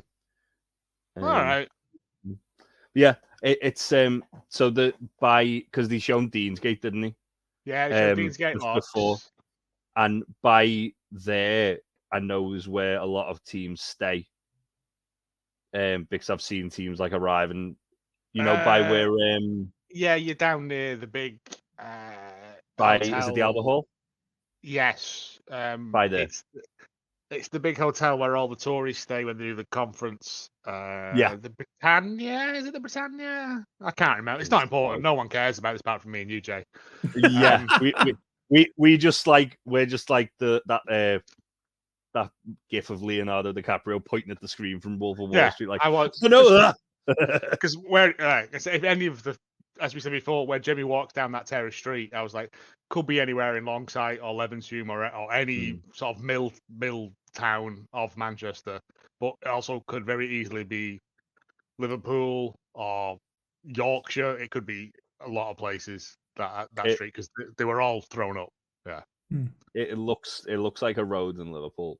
It looks like 1,000 roads I've walked down in my life. You know what I mean? But just I mean, like the actual like sort of view from it as well. And possibly, there's a lot of it's the road where Bread was filmed, and there's a lot of let's not talk about Bread. Sorry, bad memories. There's a lot of stuff that's filmed on there as well to sort of showcase the north of England. Yeah, it makes sense. Yeah, but yeah, let's get back to where we were anyway. Yeah. Right, sorry, we're talking about Ted, not Bread. Ted's well done. That's a segue. That's the t-shirt. That's a segue. Back at the hotel, Ted turns on the TV, and of course, it's Keeley, as we said. His mom texts him to ask for the Wi-Fi password. Did you catch the Wi-Fi password? It's BBQS at AUCU. Yeah. Because you've got to use a unique symbol and a number. Yeah. He asks if she's good, and she hits him with, "Don't worry about me," and then says, "Kind of wish I went to the game." I'm like, I'm throwing my phone at this point. I can feel his anxiety because I know this kind of person. Classic mom guilt. Yeah. We hear the high pitched ringing. that's the thing as well. She'd probably be like, "Well, you didn't want me there." It's like I literally asked you to come with me. Yeah. I literally said, "I'd like you to stories. come and watch the game, watch my team win." But also, she says, "You wouldn't want me there. I'd make you too anxious, and you might not win." So, in a way, you know. Yeah. But it's that thing. He sits on the bed, and that feedback kicks in, and he's doing his hands. And you notice that this time he didn't look as though he was going into panic attack mode. Like Dr. Sharon has given him enough to kind of deal with it and work his way through it. Yeah. It looked more like he was just kind of like fed up at this point. Yeah. Good call. So it's game day now. The Manchester crowd is singing Blue Moon. I've got some fucking issues with this. Uh-oh. Buckle up, lads. Now, I've kick been us to off. the Etihad. I don't know much. I've been to the Etihad 3 fucking times. There is not that much fucking atmosphere there. Oh, interesting. They call it the Empty Had for a fucking reason. Oh, wow. I wouldn't have thought that. It is a barn. Yeah. It's interesting. Not even with the stakes that are on the line in this game, because they're very late in the season. It still wouldn't be up very much. It's just not good for like focusing sound down. Like, yeah. Like people said, like AEW at Wembley, like, oh, the crowd sound goes up. Yeah. No, because it's too big to focus down. Yeah. It's an athletic stadium, isn't it? Yeah. Is it West Ham? No, West Ham's one. That is the Olympic one that apparently is very good for sound because it was an Olympic stadium that was designed to focus sound down onto the athletes so they'd get more G'd up and stuff. Interesting. Just West Ham have shit fans, so. Mate, I went past where the stadium used to be on bottom of Green Street, the Boleyn Ground, I believe. Oh, their old one. Their old one. Yeah. It's now horrible apartment flats. Most are like. It's Arsenal so sad now because that area on a Saturday used to be buzzing. There'd be people coming to and fro, and the pie and mash shop would be full. And now it's just desolate. It's awful, and you've got to go. Even the pub on the corner where they shot bits of Green Street with Danny Dyer. It's now like a hostel full of Australian people shagging. Like at the hostel. Yeah. Not the horrible hostel from the film Hostel. No. Yeah. No. It just killed the area. Like there's just nothing there anymore. It's terrible. That's the thing with a lot of because a lot of teams have kind of changed grounds, and when you look at I know in Liverpool, Everton's ground, it's the last season they're doing it at Goodison Park, thankfully, because it's a fucking shed. But they're moving it from where it was in Walton. Like it was literally a mile away from Anfield. Liverpool's ground. There's a park that separates the two. Well, there's a cool story about that. So they're moving that ground. I say moving that ground. They're getting rid of that ground and moving to a new ground on the waterfront. But it's literally that far away that area is probably going to suffer a little bit because of it. Yeah. Because they've gone from obviously having all the pubs in there being full. There's loads of food places around there. Yeah, not any good ones. Just little small business, really small businesses. It's exactly the same as West Ham. It was all pie mash shops and all the jelly deal stands. I'm trying to think of London things. But yeah, it's that. And all the little pearly kings chimney sweeps. Shine your shoes for $5 bob, Gavner. Yeah, that kind of stuff. It's just weird now. I don't like it as much. I don't have to go down there very much anymore. But isn't again? I don't know much, but isn't Everton's new ground on fire constantly at the moment? It's had a lot of problems. It's currently flooded. Because you said it was near the waterfront. That's a problem. I mean, it's on reclaimed land on the waterfront, so that's a fucking silly idea building a 50,000 seater stadium on reclaimed land. climate What change could possibly isn't go wrong there? No.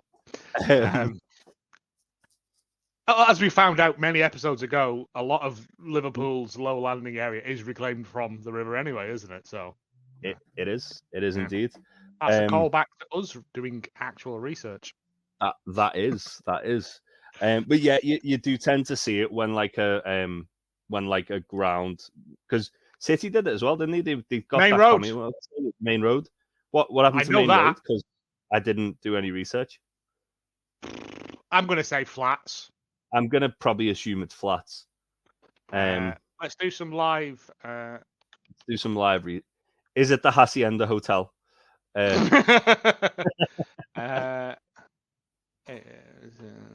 Construction. Well, while you're doing that, let me say this thing about singing the Blue Moon song. No, it's not. They do that. Does Yeah, they do everyone, that.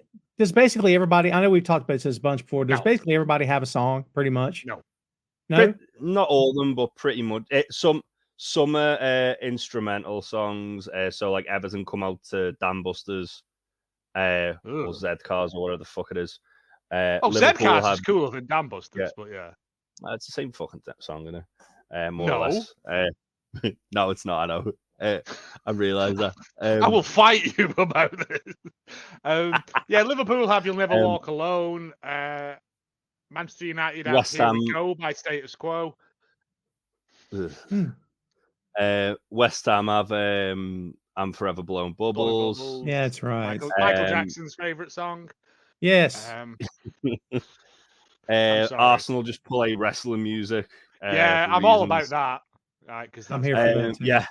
They played Bray Newcastle Wyatt's have music when he died. Yeah, They it was did nice. the weekend he died. Newcastle have a Local Hero by Mark Knopfler, which is very good. Oh, that's a nice. Yes. Yeah. And as we find out when they're singing this, Rebecca. If you have Blue Moon. They have Blue Moon. It's a terrible song. Mm-hmm. But she asks Higgins, and Higgins is like, "Oh, when Freddie Mercury briefly owned the club in 1980, he tried to get a song, Fat Bottom Girls. Didn't work. What was the problem?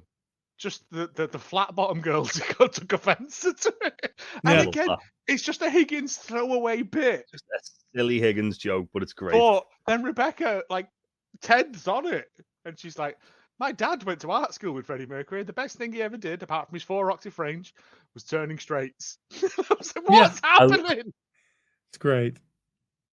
Yeah, he would have said yeah. flipping straight. The area where Main Road is now, like one of those horrible new build waterfront-y type. Is it terribly far from where the Etihad is? It's Moss Side, so not too far, no. Not too well. Manchester's not massive, mate. No, I know. I've walked from I walk from Piccadilly Station to the Etihad whenever I go to the match. Yeah, it's those new build sort of not townhouses, but not actual big houses. Okay. You know the ones I mean. And I know exactly what you mean. Yeah. Yeah. Yeah. It's an okay area there. It's weird, but it's okay. Yeah. It's better than flats. Yeah. Yeah. The Etihad does not have that much atmosphere. I've been there many times. Yeah. We got very sidetracked there, but yeah. There is as well, obviously, when they're coming out, you see it kind of like shows Jamie, doesn't it, reacting? And they make the big deal about like Jamie Tartt being back at Man City. It's really good. This guy. Well, interestingly, Jamie turns and looks at his dad's seat and it's empty. Yeah. Yep. And it's like, oh, okay. So then is it obviously they have to have like a guy who's heckling him, like the other fella from the other game. The homophobic guy, yeah. Yeah. But again, I hate this. I hate this type of person because he goes, knobhead, and then waits for everyone to go, "Oh, good joke, mate." Yeah. Like, it's not a good joke. No. Sit down. I can't speak for you two guys. I'm a grown man. I can't imagine going to a sporting event and calling a player a name, like, or yelling and jeering him. I just don't get that. Like, I don't It's know. not wrestling. Yeah, I mean, comments. there it's okay. I mean, to a certain extent, because It's if you're playing the expected. game, but yeah. Yeah. But this, I'm like, who are you to stand up and do that? Like, man, what's wrong with you? You know? I know I my think it brother hates depends, Alan like- Shearer, but He shouldn't hate Alan Shearer. He looks just like him.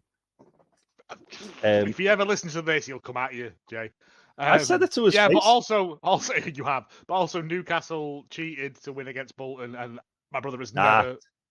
It's not true. Well, again, this is fake opposite news. ends of the well, but yeah, he's never forgiven him for that. Even though my brother Yeah. does look a lot I- like Alan Shearer. He does look a lot like Alan Shearer, Mhm. football's greatest player. But yeah, I think you do see it like a lot with if there's like, say, for example, a player who's just been really dirty in like a game, and he, like when I sent you guys the video of Roy Keane injuring Haaland's dad. Oh yeah. And like you do see it where like obviously players will do shit like that, or like every club usually has like a kind of, not like a lifer, but like a sort of talismanic player who people fucking hate from other teams. So I think that's what they're trying to sort of like embody here with Jamie. He's the talisman of the club. He's like the star player, and it just so happens that he's a hometown guy. Didn't Wayne Rooney leave a Liverpool team and then got booed to fuck when he came back? He sure did. Yeah. He left Everton, but I mean, yeah, you can play for Everton and get booed to fuck by their fans. yeah. They fucking hate their team. That was my one nugget of information I had. Yeah. Usually you tend to find if like a player's like left for like either like Everton to Liverpool, or Liverpool to Everton, or like between Manchester clubs or between Derby London stuff, teams. Yeah. Or just like a team that's like got a bit of a rivalry with another team. You tend to see there's a little bit of bad blood there as well. As I say, with this, it'll be that Jamie is from Manchester. He left to become a star in reality TV, and then thought he'd have his place in the team go back to. He's fought and clawed his way back, but also he's now playing for. Well. Yeah, he's now playing for a team who rivaling City for the title. And our Southern. Southern. Nothing as And Northerners Manchester hate more City. than soft Southerners, yeah. Yeah, There's and don't tell Ellis I said this, but most Man City fans are actually from Manchester. Again, if he listens to it, he can come at you himself. I'd say it to his face just to annoy him. I think you have several times. Yeah. But yeah. I also, did you see, again, not to go off topic, but did you see the clip the other day where they were coming out, the referee grabbed the ball, he went, "Hello, ball," to the ball as he walked past it? Yeah. Just a fun bit. That's what I'd do if I was a referee. Yeah. So when this happens, we have a little cut scene. It's really quick. Back to the pub, and Baz is tells the guys that May let him sleep there the night before. She says, "How many beers?" They say 3. She asks, "How many if you can't order again before halftime?" They say 12. 12. So, That's 4 my each. God. That's good going. Nah, that's Yeah. all right. Yeah. A lot. To be fair, a lot of pubs do like the 4-pint pitches, don't they? Yeah. You can just get, interesting. yeah. That's what I used to do when I go watch the footy in the pub. I'd get a 4-pint pitcher and sit there, and then it'd usually do me till about partway Half-time. through the second half. Yeah. Or half time, yeah. Depending if we were winning or losing. But I just love the Yeah. fact that they're just going to be sitting there drinking flat lager by the end of it. Yeah. But also the fact, dedication to the bit, he slept there to guard the seats. Yeah. It's Great. May puts up great. with so much from these lot. I mean, to be fair, it's probably like almost like security as well. Yeah. Oh, And, yeah, he but- wouldn't dare go behind the bar to Oh, you know, no. to stifle a drink before Yeah. bed, would he? No, because May had come down, hit him with a cricket bat Yeah. May be counting the fucking barrel before. Yeah. The But second. She'd the wait. pub's full as well, and this is what made one. Yeah. Yeah. Packed. Mhm. As you guys said earlier, he's getting booed. As is Jamie. One possession later, and like he just looks like can't get anything going. And then there's a play where he passes to Bumbercatch, who goes to Colin for an early goal. Nate's cheering from the restaurant, which is nice. Rebecca and Keeley are going. He goes, there's your nuts to that table, because he's obsessed with these nuts. Yeah. I give you nuts, they make you thirsty. I make money on the nuts. You Yep. don't run the restaurant. That cokehead does, as we very heavy. Well, not. This is where we find out all the information that I thought was correct comes to a head. But he goes, Collins. Oh, he's like he can't help. He knows the play. It's midnight poutine. Yeah. Yeah. But also Jamie takes some bumps here. Like he does a front flip at one point. Like, and the referee's just like, yeah, whatever. Referees are supposed to be impartial. I like when they're cheering. They're called referees. They're not impartial. When they're cheering for the goal, I like that Higgins has done this. Yeah. He says, I don't want to move till the game's over. I don't want to jinx it. So he just stays there. Celebrate the game ends. I don't want to jinx it. God bless you, Higgins. We see Pep, of course, the coach from Man City, who makes an adjustment. And I think they call that out. Like, of course, this guy's going to make an adjustment. They're the best team in the league, right? And Jamie's getting knocked around like crazy, but there's no penalties. He keeps checking up in the stands. He still hasn't seen his dad. Van Dam defends a shot, prevents a goal, and later Jamie does the same. But then that's when he pulls up lame, and the prick in the stands is still giving him grief. Jamie bicycle kicks it off the line. Yeah. But Arlo and he's landed wrong on his foot there. Mm-hmm. And he's can you go on? Yeah. And he gets halfway down the pitch, and when it happens, Ted's on the sidelines and he goes fudge, like Roy. Yeah, won't do a swear, but no. But I think all the main cast get a in this episode at some point. He tells the ref they're going to move forward with 10 men. This makes Pep give him a look like. And it's very noticeable. He looks at him like, you got to be kidding. Is the look he gives him, which it's the like so Jamie collapses, and then the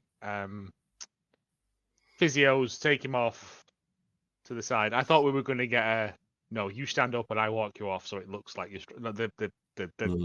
yeah, but no.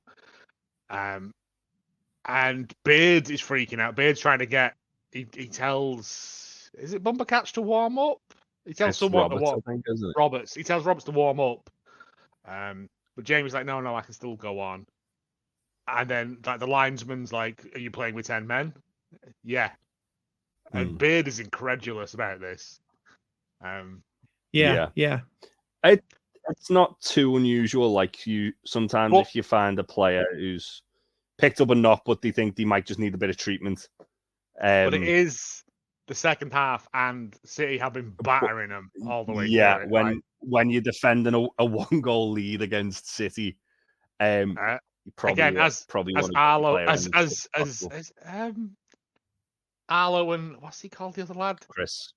Arlo and Chris say, there isn't a player in goal. It's a brick wall. No, he's a man. I've seen him. He's got arms and legs. Like again, just nonsense.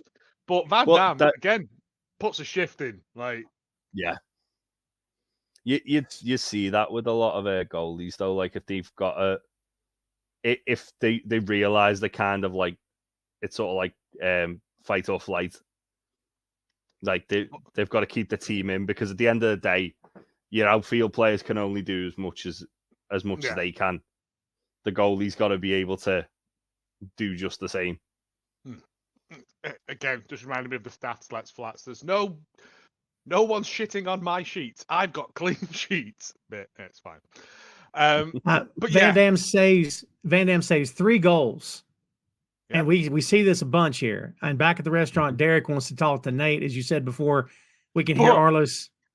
He comes out and he's He's Yeah. chewing his jaw, Just rubbing his jaw. rubbing his nose. I didn't And even he's like, catch that. Oh, Coked up to the Interesting. gills. I have said from day one he's coked up, and he goes into his Oh, office yeah. and he's got his little mirror and he's like putting that. But he can't help but like do his bits, and he's like, Yeah. "I've got to let you go, Nate. Why? You're my special unicorn. You don't arrive drunk. You don't steal from me." Nate comes in and goes, "Am I getting a promotion?" Oh, Yeah. God. Ever the eternal optimist. Yeah. He's like, I'll let you go. And like you said, it's nothing you've done. You're my top man. You're on time. You don't steal. You're sober. And he said, but Jade said if I didn't fire you, she was going to report me to the, well, I can't say who because then you know what I've done. It's brilliant. Like, again, Great. as much as I don't like this character, he's great. I love him. Have you seen him doing bits on a 8 out of 10 Cats? Yes, I have. He's very yeah. funny on that. He's very good So at that. there's a game show in the UK called 8 out of 10 Cats, Tom, just to kind of like explain it to you. And usually they have like a guest like judge who's like, they're just there to kind of verify answers and stuff like that. It's but based also on the TV show Countdown. Countdown, which is you pick random nouns and random letters and consonants and have to spell the longest word out of these things. It's been on television since the dawn of Channel like 50 4, which years, was isn't it? 83, I think it was. Channel 4 came into conception. The first show on there, it's been running consistently since then, and this is like the comedy version of it. But they have comedians in what they call dictionary corner to verify that words are words and stuff. And this guy on there is pretty good. He's still not as good as John Cooper Clarke, but that's just me. He just makes like shit inventions and tries to sell them to people. Oh, when he put all those tubes together, that was good. Yeah. Tom doesn't know what we're talking about. Let's move on. No clue. No. I'll send you a video after we've You're going to recorded. get so many clips after this. We've mentioned so much useless British stuff that you know. He's very funny. Hey, Still no John Cooper Clarke though. No. And I have no idea who that is You either. So, if you want to know poetry, I don't know that guy. Yeah, Salford's finest poet. Very John good Cooper poet. Clarke. Yeah. He looks like Bob Dylan playing Bob Dylan. He looks like if Robert Smith cosplayed as Bob Dylan. Yeah, that's a better analogy. I am John Cooper Clarke. Yeah. I have. Yes. I'm not familiar with him. It's very well. Good. It's Look, very. But yes, Jamie is on the sidelines, and Ted seizes this moment to like go and do a Ted. Give him a bit of a pep talk. We can't call it a pep talk because Pep's there. You have to call it a TED talk. That's come on you for that as well. That was, jeez. Oh, shut up! I'm okay with it. I'm okay with it. I didn't like it, but I'm okay with it. To be fair, that was off the top of my head. It wasn't. I'm ashamed. Fine. That's fine. So, before we get there, Beard tells Teddy doesn't want Jamie to play hurt, but they do have to make a decision. Roy says, "I'm fine with Jamie playing hurt. I played hurt all the time." Beard just turns around and goes, "You can't walk upstairs." Yeah. Ted says, "What are you looking up there for, Jamie?" Jamie said, "Looking for my dad. I can't find him. It's freaking me the fuck out." He goes, "Yeah, I get that. It's like when you don't know where Freddy Krueger is because you know it's the second he's going to pop up and stick that knife hand of his in your face." He's like, "Yeah, Freddy Krueger's fucking terrifying." He says, "Well, he had a rough childhood, and as we all know, hurt people. Sometimes they just do it with their knife hands. When's the last time you saw your dad?" "Wembley. Y'all talked since then?" "Nope." "Okay, if you could talk to him now, what would you say?" "I'd say, fuck you." "Makes sense. Anything else?" "Yeah, I'd say, thank you." "You know what, Jamie? If hating your pops ain't motivating you like it used to, it might be time to try something different. Just forgive him." "Oh, fuck no, I ain't giving him that." He said, "You're not giving him anything. When you choose to do that, you're giving that to yourself." I love that line. But there's again, God bless. I've forgotten the actor's name who plays Jamie. Oh, Phil Dunster.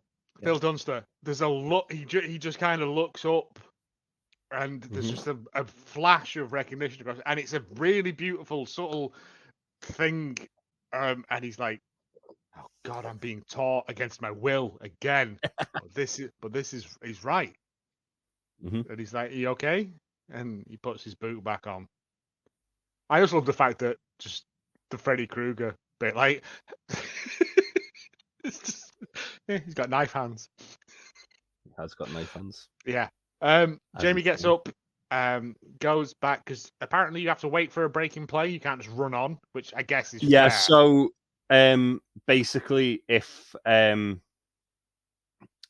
ball, like if it's an open play, they've got to wait till the ball goes out. Yeah, because I thought you could just hang about or the there's top been, and like, then a dash in, stoppage. couldn't you? Yeah. Yeah. It's not a new rule, it's a newish rule. Because there was like a player who was tying his lace on the line one time and just ran on and scored picked up the ball and scored the fucking goal. Yeah. Which And is everyone not was like, "That's not fair." that's cheating, isn't it? Yeah. Yeah. But he comes on and everyone's booing him. That snowball in the crowd is yelling at him and going, "Hey, everyone! I'm yelling at a football player. And I a cool guy." No. Sit down. You're ruining it for everyone. Sit down. Jamie's then got kind of a swagger back, hasn't he? He's beating the pricks back, slapping his badge, kissing the badge. Come on, boo me. What are you going to do? It's great. And I'm I like, love yes, Jamie's back. Keeley and Rebecca have noticed this, and Keeley's like, yes. It's so good. And as all this is happening, he's getting the applause. One of the fans says his dad would have been proud. Oh, and no. This is as he comes mates, out. This is as he comes out, and then he just literally runs up, does a solo run from the halfway line, slots a goal in, secures the 2-0 victory.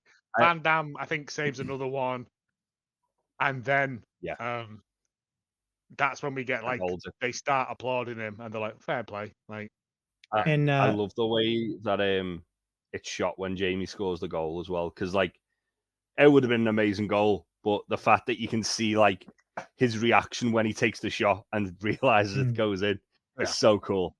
Good. We get this cut scene to what appears to be a rehab center, and there's Jamie's dad, cleaned up. Yes, it's right here. It cut. No. Before that, it cuts to is it? It cuts to his two mates Worm from the Wembley game. and Boggins or whatever they're called. Bug and something else. Bug and why is it called Bug? Because he eats bugs. Bug and whoever. Yeah, that's right. Bugs and shit pipe. Yeah, and there's a space between them, and they go, "Oh, Jamie's dad would have loved this. His dad would have been so proud. They would have been proud. Yeah. And you're led to believe, oh Christ, he's died. Yeah. Well, when they show the cut, well, again, it looks like a rehab center where we're guessing it's a detox. I'm guessing, but the actor's so cleaned up, you don't even recognize. It looked almost like an old folks home, didn't it? I thought it was a dementia. A dementia clinic. I thought. To me, it felt like it was detox, like he was getting cleaned up for the first time ever. Could be. Again, I thought prison at first, but then there was a woman in there, so that put that out of the equation. And then my options were detox or mental health. And but he's not dead, so that's good. I didn't even recognize the actor. He was so drastically different. I'm like, is that the same actor? He looked great. Honestly, looked healthy for a change, Yeah. But that's crazy. Van Damme has another save here. The guy's on fire. AFC Richmond wins. Higgins can finally stand up and cheer. He can finally move. You get that bit at one point. She moved his head. It's the bit where Jamie scores and she moves his head. Thank you. Yeah. He's like, "What's going on?" And she just moves his head. Pep and Ted have a moment, and Ted tells him, "You're a tough guy to beat, man." And this is great because he says, "Don't worry about wins or losses. Just help these guys be the best version of themselves on and off the pitch. This at the end is the most important thing." Yeah. I'm like, all right, that's a bit on the nose, but I'm okay with that.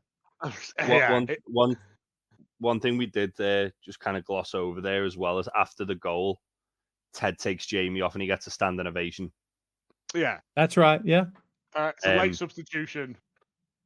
Which to speculate on season 4, which I know we don't want to do, I think if obviously Phil Dunster can't come back. Maybe he is a City player in season 4, so he can make a guest appearance, because they definitely planted the seed that Jamie's gonna probably move to City in the summer. Interesting. Like that, but yeah. I don't like it either. Makes sense. No, but it's just one I of like those things, it being isn't it? my perfect cocoon of lovely. But yeah, he gets his round of applause, and even the Marshmallow lads cheering him, and I'm like, okay, do you see why all you people were wrong now? Like, they're just people paid to do a job. Right? Well, after Pep talked to Ted and he turned around and did that to Beard, Beard's like, oh my God. Yeah. Which is mad, because Ted would have met Pep at least like 5 times at this point. Yeah, but I think they just shook hands, didn't they? Or he shook hands with a unconvincing body double. Yeah. Whereas this That is was the first actual time Pep Guardiola. he's actually, they gave him a line, and God bless him, he does it better than Susan the baker. But yeah, but it's just him and Beard's like fanboying over him. It's tremendous. Yeah. And you notice when the bus returns that they're playing Fat Bottom Girls. Yeah, When the bus comes back. It's good. Yeah, that's great. The guys are Hold it on the celebrating. Yeah, they're celebrating, drinking. They're carrying Will. Will's blasted. He's gone already. You know, Ken just shakes his head as they walk off, which I thought, Kenneth is shaking his head. It's like this guy who's done everything, who's consistently hot. Only when he's not working. When he's That's working, true. he's a professional. Yeah, you see. That's true. Oh, he'll be forever changed. But yeah, I love that line when he talks about what he took. Great. In the locker room, Isaac takes the stage. We haven't seen a whole lot of him here since the beginning of the episode, and not much in the leadership role recently. So it's good to see him here. He tells them to have one more game. So for every alcoholic beverage, they have to have at least a glass of water. One by one, they walk out and hit Jamie as they leave. And this Jamie is perfect. He's dabbing up guys and shaking hands, and he does all the little bits to all these people. Like Isaac stops first, doesn't he, and goes, "You rolling with us tonight?" Yeah, and he goes, "No, enjoy your water." Enjoy your water. He's like, okay, bro, and then he rolls out. And then, my favorite bits are Danny. Okay, mi amigo. I'll see you tomorrow. And then Colin, he grabs Colin. I love that he finally gives Colin his recognition. Like, throughout the whole show, Colin's been like his lackey almost, and then he's always had, in this season, he's always had respect for him, but he's never verbalized it. And he stops Colin and just goes, "Great game, well done for scoring a goal there." And Colin goes, "Oh, well, good," and he goes, "You scored a goal," and Jamie's like, "You know what I mean?" Like. This is Jamie is now a real hearts and lungs boy, because he's feeling sad for no reason, right? Yeah. Welcome to being a human, but also he's got over the thing, and I genuinely thought at this point when he was sat in that locker room that either Roy or Keeley were going to come in and do the reverse Roy again when Roy gets benched. But it just ends on him sat in there on his own. And it's not sad. It's not sad. It's just... Well, there is a little bit, because there's obviously, like as I say, there's the whole sort of... he's just kind of reflecting on everything, but he's looking around as if he's like, almost, he's got to look as if to say, "Am I going to be here next season?" Because he has that little chat with Pep. I think it's one of those things as well. City come in for him. It's his boyhood club. He'd want to go, but also, does he want to go because he loves Richmond? And also, would they just make Richmond an offer they can't refuse? Also, as he walks off the pitch when he gets benched. Roy whispers something in his ear as well as he walks off. Yeah, he does. We don't know what that is. Nope. Interesting. It will be like whatever Michael whispers to Pam, or whatever at the end of The Office. Corrupt FM. No. Lost in Translation. Like it's just whatever. It's just a mystery. It's whatever you want it to be. I'm thinking. I think Go ahead. I was going to say, I thought you said Rosebud.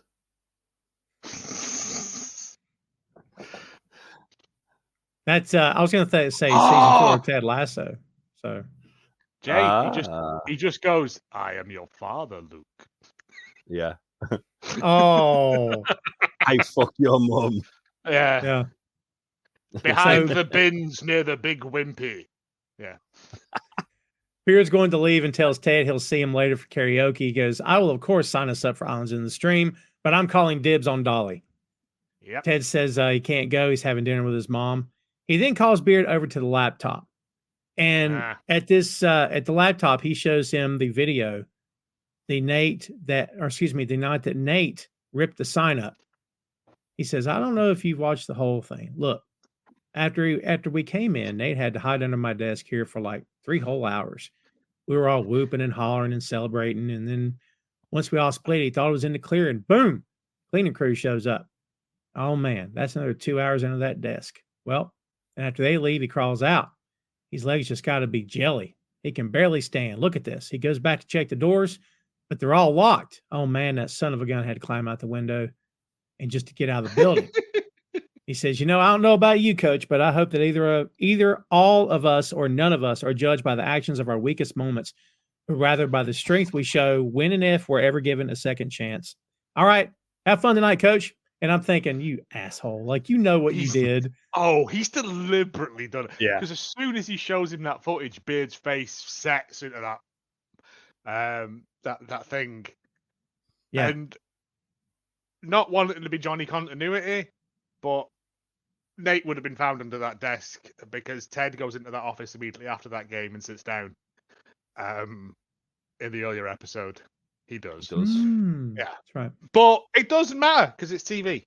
But I also like the fact that Nate falls up, just tremendous pratfalls all the way through this, trying to escape, thinking like it's just good dumb stuff. But yeah, and Ted knows what he's done. Sure. And as he's doing that on the footage, I kept thinking, first I'm mad at him. And then I'm like, well, this is pathetic now.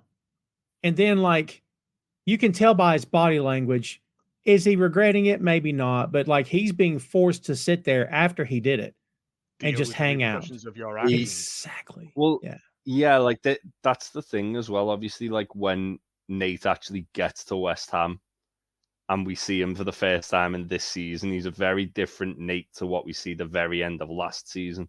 And he's showing glimmers of like that nervous, like Nate Shelley, not like Wonderkin Nate Shelley. Yeah.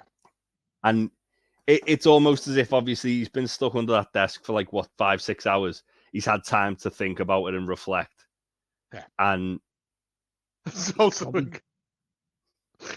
a tremendous bit when the cleaning crew comes in and he pushes the waste paper bin out from under the desk. So they don't go under. So they don't go under the desk and find him. It's tremendous. But yeah, he's had to sit under there and think, is this the right thing to do? He's too far gone. He saw the sign up, like, but it's a tremendous bit of humanizing Nate that I think could have been shown slightly earlier in the season, but whatever, it's fine. But yeah, he has to escape out the window. I think because obviously the last game is against West Ham, it makes sense that. Oh yeah, 100%. But it's and then like Beard is like, I'll see you tomorrow, and leaves. Sorry. Ted leaves and leaves Beard to deal with the. Well, that's almost like Ted briefing Beard to say, "This is what I need you to do." Yeah. But like, obviously, without saying it, like, it's a very Ted way of kind of like, because a lot of the time with Ted, rather than kind of just telling people outright, he lets people kind of come to their own Yes. sort of like realization or conclusion on a situation. And obviously with this, with what Beard's about to reveal in the next scene, it's very much that Ted's like kind of got like given Beard that sort of like cold hit of water, so to speak. Yeah. It's just the most heavy-handed version of it we've seen, I think. Yeah, of course. Throughout the whole thing, it's very on the nose of it. But I think maybe that's what Beard needs. Because maybe that is what Beard needs. I like how again Beard drops the fuck. That's good. Jamie's in the trainer's room. He texts his dad. Roy and Keeley come in with champagne to celebrate the win. Jamie says, "What?" I love what that the fuck bit happened out there. where he's got his foot in the ice bucket and they come in, and Roy just goes, "Hey!" behind his back with 2 bottles of champagne. It's just like Roy doing fun. Like it's lovely. Then he also puts the bottle of champagne in the ice bucket. But there's a really lovely bit in the scene, which mirrors the scene where in season 1's finale, where Jamie's sat in the physio and his dad's screaming at him and throwing shit at him. But it's done this time from the perspective of Jamie sat there in like a caring environment with 2 of his best friends, and Ted just walks past, looks in, smiles at Jamie, and then walks out. Awesome. I just need to. It's just like as obviously it's like night and day of like the first time we see that happen, and then this time, but just a really, really well done shot. But also when we see it from the outside the first time, whereas this time we see it from the inside inside looking out, which is a nice thing. And again, it's a lovely mirror to like he's let it go, he's forgiven him for himself. It's a really lovely bit, and the fact they're just 3 mates chatting to each other, just like even Roy's doing jokes. Like it's just a great thing, and it's one of I think that bit particularly is just one of the loveliest bits of Ted Lasso. I like how Jamie asked him if he looks sexy. That looks sexy. Like a sexy baby. Sexy baby. No, phone your mum, she'll tell you. Uncomfortable relationship. Back at Nate's place, Jade has brought him takeout that somebody didn't pick up. He tells her that Derek fired him, and she's very over the top, calling him a bastard. And I'm sure he's figured it out. He tells her she was right. He has to go back and make it right. He's writing an apology to Ted in 60 pages so far. 60 pages. Great. But as we know as well from earlier episodes, like her voicemails to him are 30 seconds. His are 5.5 minutes. Like it's one of those things that like opposites attract. Like she's really blunt and abrupt, and he's very like overthinks everything and very like thoughtful about it, and she's just like very straight to the point and abrupt. But the buzzer goes through the door. Yeah. And even when the buzzer goes, she picks up the letters and just like starts editing it. She goes 60 pages and just starts striking stuff out at random. Yeah. It looks like. This right now we get to the emotional gut punch of this episode. Wow, it's like a double I'd say the big uppercut gut punch, because there is a little follow through later on. But Nate opens the door, and we get this smash cut of Beard just stood behind the security glass, glaring at him. It's horror movie music is playing. It's great. I love Nate's reaction is, "Are you going to kill me?" Well, he opens the door and he goes, "Are you going to kill me?" And we get Beard's origin story, all the way through the 36 episodes of this that we've done. We've always said Beard is an enigma wrapped in a beard, in a hat, in sunglasses. We need to know more about him, and we find here his origin story, and it genuinely. I only watched this season once when it came out, and I rewatched it today, and Go on, Tom, take it. Yeah, he first off, when Nate comes out the door and he goes, "Oh my God." I missed the "oh my God." I've missed it. But yeah, he lets Beard in and he says, Beard leads with this and doesn't say hello. Ted and I met playing college football. He was the backup punter. He said he was the punter, I was the backup kicker. Excuse me. We never got in a game, but we spent a lot of time together jogging and doing box jumps. After school, we went our separate ways, and he was dating Michelle, got into coaching, and I got into prison. First time I saw that, I'm like, what? When I got paroled, I had no money. Family didn't want me. I had nowhere to go. So I looked up Ted. He took me in, fed me, let me crash on his couch. And in return, I stole his car. Now, I didn't get far, and I would have gone straight back to prison if Ted didn't come down there and convince those cops that he gave me the car. Nathan said, just like I'll do Nathan. You do. Okay. Ted. Our story is very like similar to Les Mis. Yes. Our story is very similar to Les Mis. Yes. You went to prison? Yes, for stealing a loaf of meth. A loaf of meth! Dude! That's actually about one is for loaf of bread, isn't it? But yeah. Oh my God. Like, I don't know if there's kilos of cocaine, loaves of meth. I don't know. No, but like... it's the Les Mis riff. It's because I see. Okay. sent down for a loaf of bread. Gotcha. That's where, yeah. Oh, and then I stole from my... meth does come in loaves. I don't know. I was gonna say, I don't know. Oh, that's probably not that funny, kids, if you're going through something. My apologies.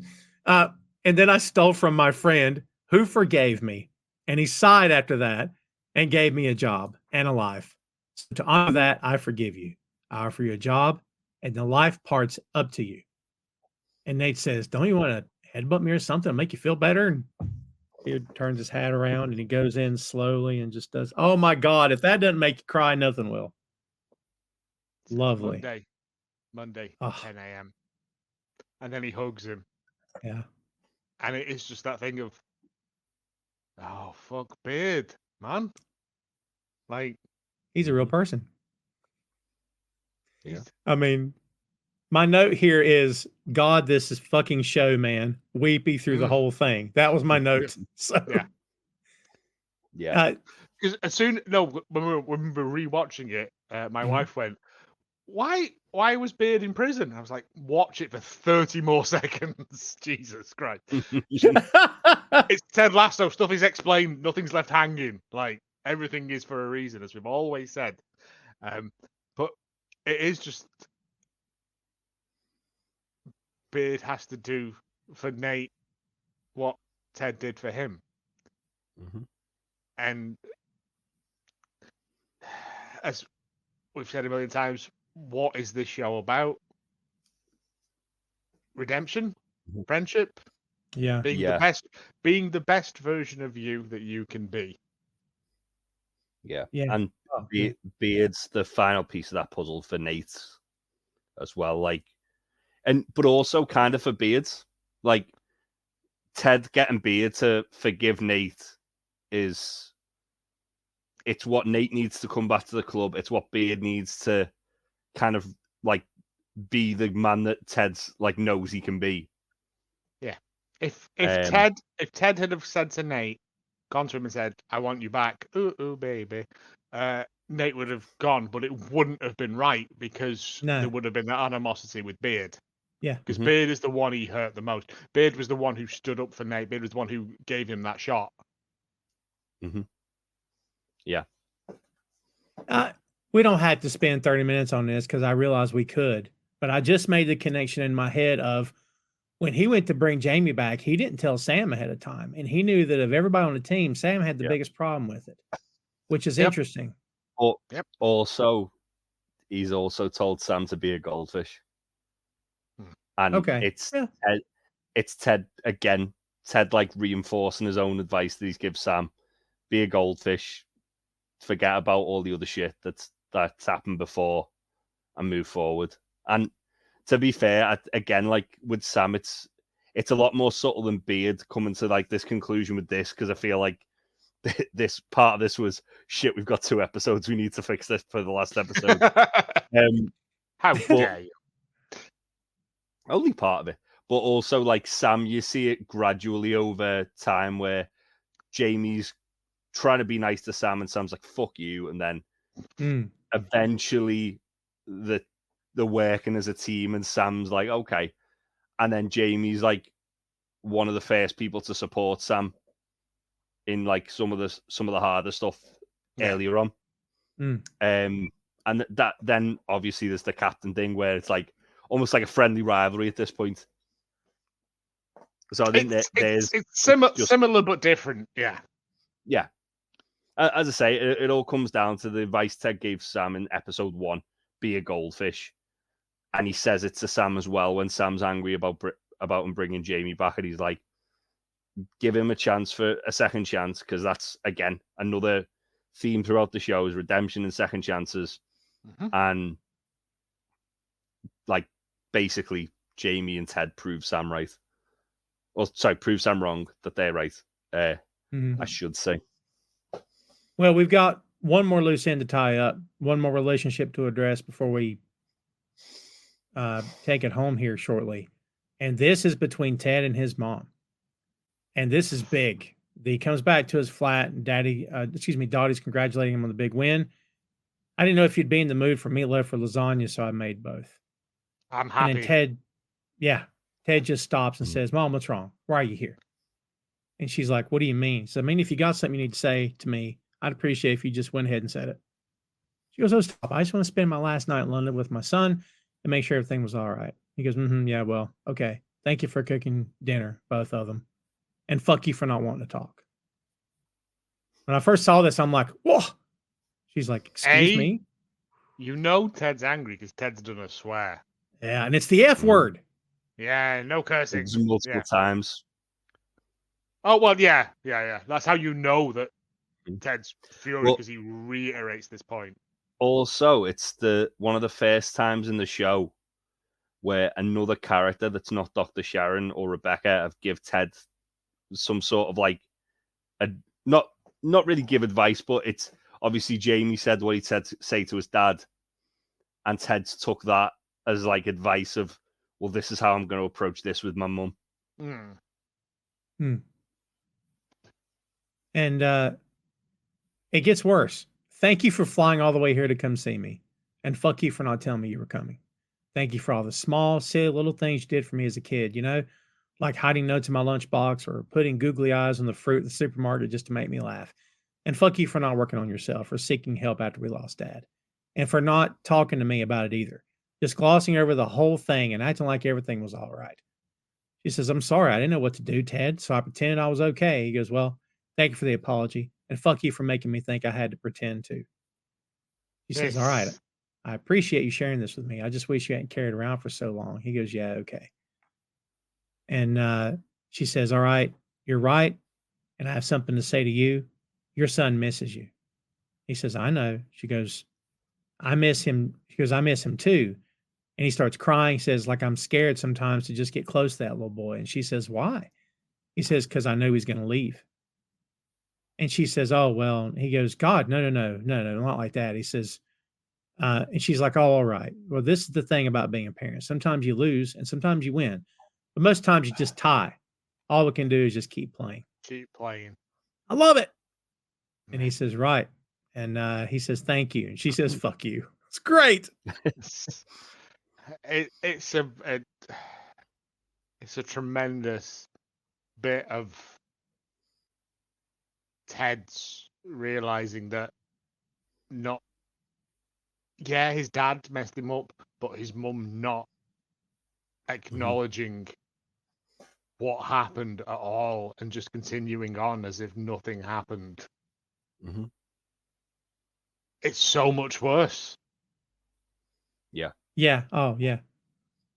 Let me tell you this, and I won't go too deep down into the weeds with this. All right. But I see a lot of my mom here, and she doesn't deal with things either. And it's always, honey, I'm fine. And she does the old Southern grandma thing, right? This is my mom entirely. Number two, if I ever said fuck you to my mom, she'd pass out. She may have a stroke or a heart attack.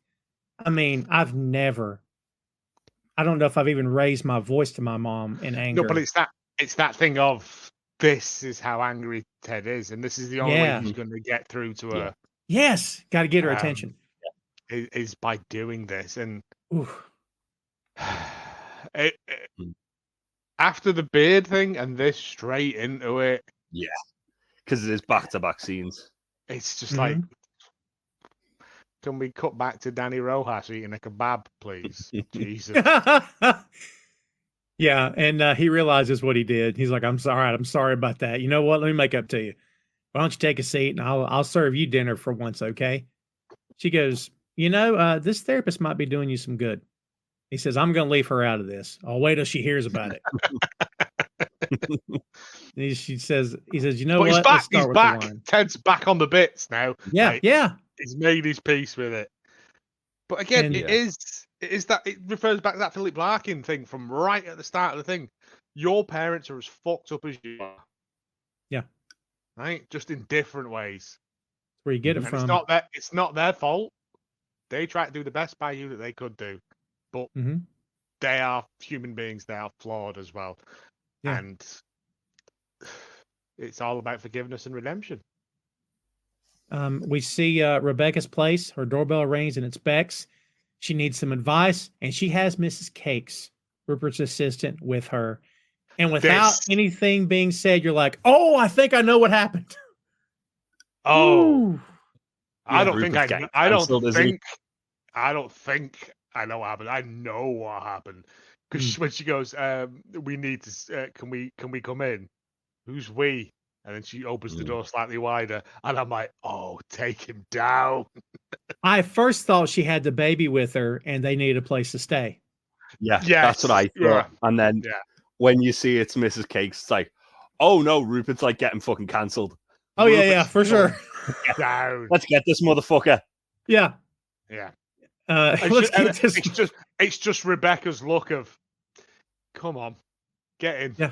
I'll crack the wine open and let's take, like the First Wives Club. Let's take this motherfucker down.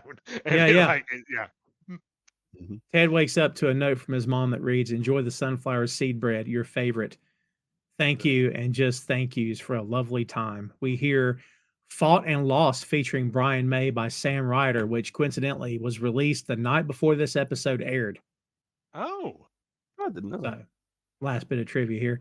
Ted comes into his office and Rebecca's looking at the triangle on the wall. She says, do you know this John Wooden? He goes, no, ma'am. Never had a chance to meet him. She goes, oh, pity. I like this. He says, I mean, if you don't like that, you don't like ice cream. I have a thing that I found out.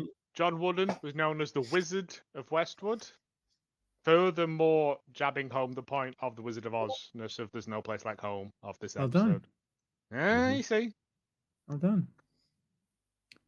She says, do you know what time it is? He goes, 9:30 or 9:30, as you folks say over here for some goofy ass reason. Mostly just to annoy Americans. Yeah. She says, that time of year when I come down here and reveal something to you. Goes, oh, snap. That's right. Okay, well, here we go. You know what? Maybe I should guess this year. No, that's silly. You just go ahead and tell me. Let her rip. She says, I've got nothing. I really tried. I mean, even on the walk over here, I was thinking something would pop into my head, but nope, absolutely nothing. Sorry, Ted, no truth bomb this year. Ted says, well, that's okay. I got one. And then as the screen goes black, we hear Home by Brandy Carly playing. The song's called Home. So there you go. Yeah. Speaking of the references to Wizard of Oz, the Wizard of Oz pinball machine, as you guys talked about, the end scene from You've Got Mail with the song Somewhere Over the Rainbow's playing. Ted's mother being named Dottie, as in Dorothy, and the closing credits song being Home from the Wiz musical. Yep. Wow. Yeah. All they were missing was a bit of Toto. Yeah. Oh, yeah. Well, I felt the raise. Yeah. Yeah. Anyway, so nobody sees them. Nobody sees the Wizard. Not nobody. Not know how. Yeah. When you guys first saw, did you piece together when you first saw this? Oh, I know what he's going to tell her. Was it obvious to you? I had a feeling. I had a very strong inkling that, So I only found out that the finale was the last ever episode at this point in time. Like, literally, like, the day before it aired. Ah. Because I was like, I'd watched it. I'd watched this episode the day before the finale aired, and I was just like, that feels quite final. That's a bit odd. And then I looked it up. I was like, oh, it's the series finale. Oh shit. Okay, the next episode's the last episode. And then I had 24 hours having a existential crisis because my favorite show was about to end. Yeah, it's I based on what happens in that last scene with his mum. Yeah, you'd have to be not following the threads to think Ted was going to say anything other than what he says. That's true. Yeah. Well, I mean, not to go into the start of the next episode, but they do a little bait and switch to yeah, kind of like they do, but laughing at people, don't they? Yeah. Which I enjoyed that a lot. I thought that was quite funny. I don't know that I knew it, but I suspect I was figuring it out because it's like the team's winning. They won a huge game against Man City. Jamie's good. The relationship between him and his mom is good. Nate's back. Boxes are getting checked left and right. And I'm thinking, there's only one box needs to be checked now, and that's Ted doing what he's got to do. Rebecca. Yeah. Talk about a swerve. We'll get there and we get there. Well, kids, guess what? That's episode 11 in the books. We got one more left, episode 12. After that, we're going to do a big wrap up.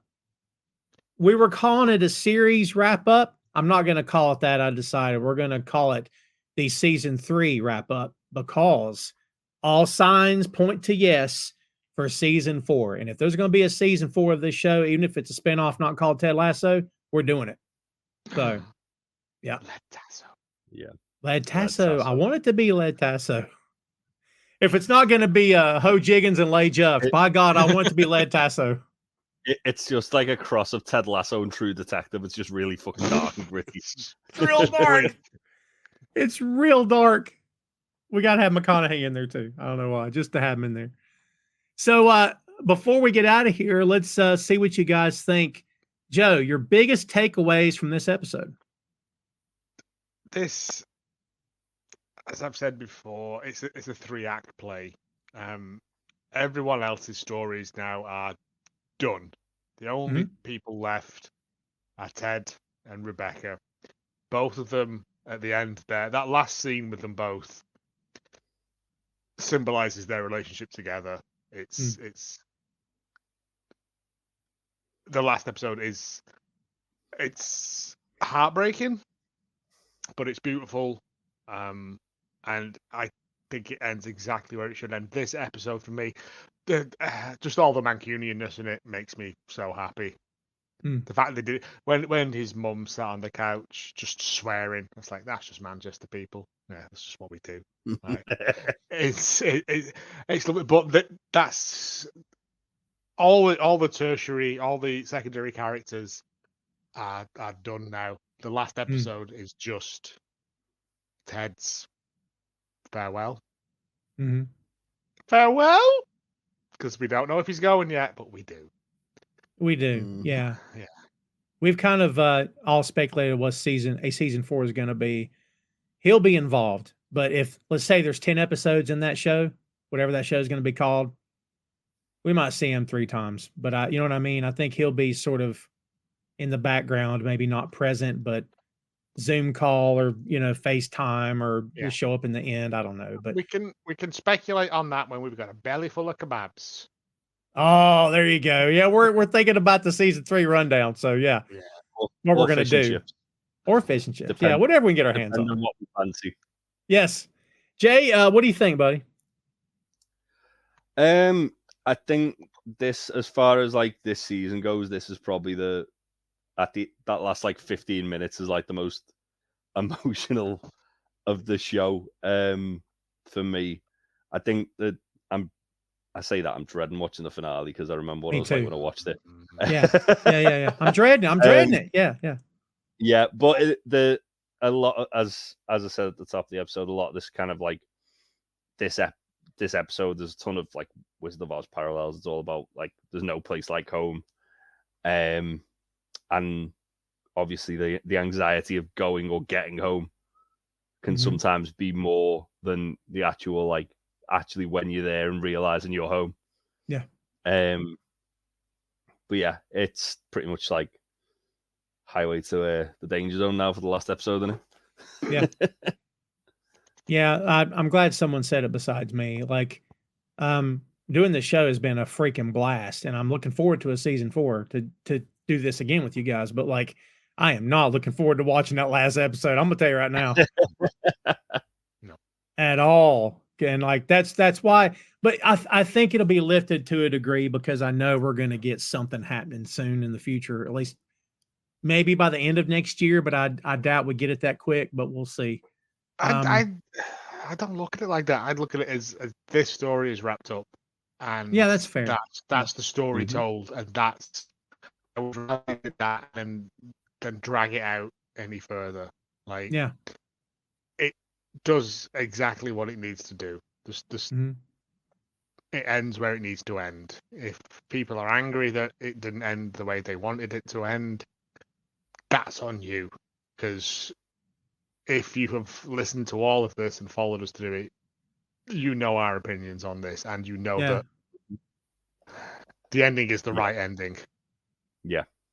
I mean, this show is one of the best pro wrestling shows I've ever watched. I mean, there's emotion, there's drama, there's comedy, there's a little bit of sports, there's a little bit of action, and characters behave as they're supposed to. Nothing looks weird or seems out of character, and everybody's stories get resolved in the end. Like, that's wonderful. That's the best written. Bookers, take notice of Ted Lasso. My God, this is how you do it. This is how you do it. Well, kids, that's going to do it for us. Again, episode 11 in the books. And then there was one, right? So we're going to do number 12. By the time you watch this, it's in regular rotation, new episodes every Saturday at 10 a.m. Eastern until the next one. The next one will probably be heavy. Fair warning, it'll be heavy. And then the season 3 rundown, which is going to be light. There'll be food. There'll be fun. And that one won't be as heavy. It'll be much more lighthearted, I'm sure. And we have yet to record those two as we do this right now today. But again, you'll see it in real time as it plays out. That's what we've got for you this time, kids. Again, please continue to follow the show, boinkstudios.com, BOINK, boinkstudios.com. You'll find all the podcast links for Two Nations, also to my shows and to the shows of these two gentlemen you see on the screen before you. And thank you, as always, for hanging out with us, for watching the video, for downloading the audio. Please continue to like, share, and subscribe wherever you can. And hold on, kids. We're almost done. So for Jay and Joe, I'm Tom. See you next time, kids.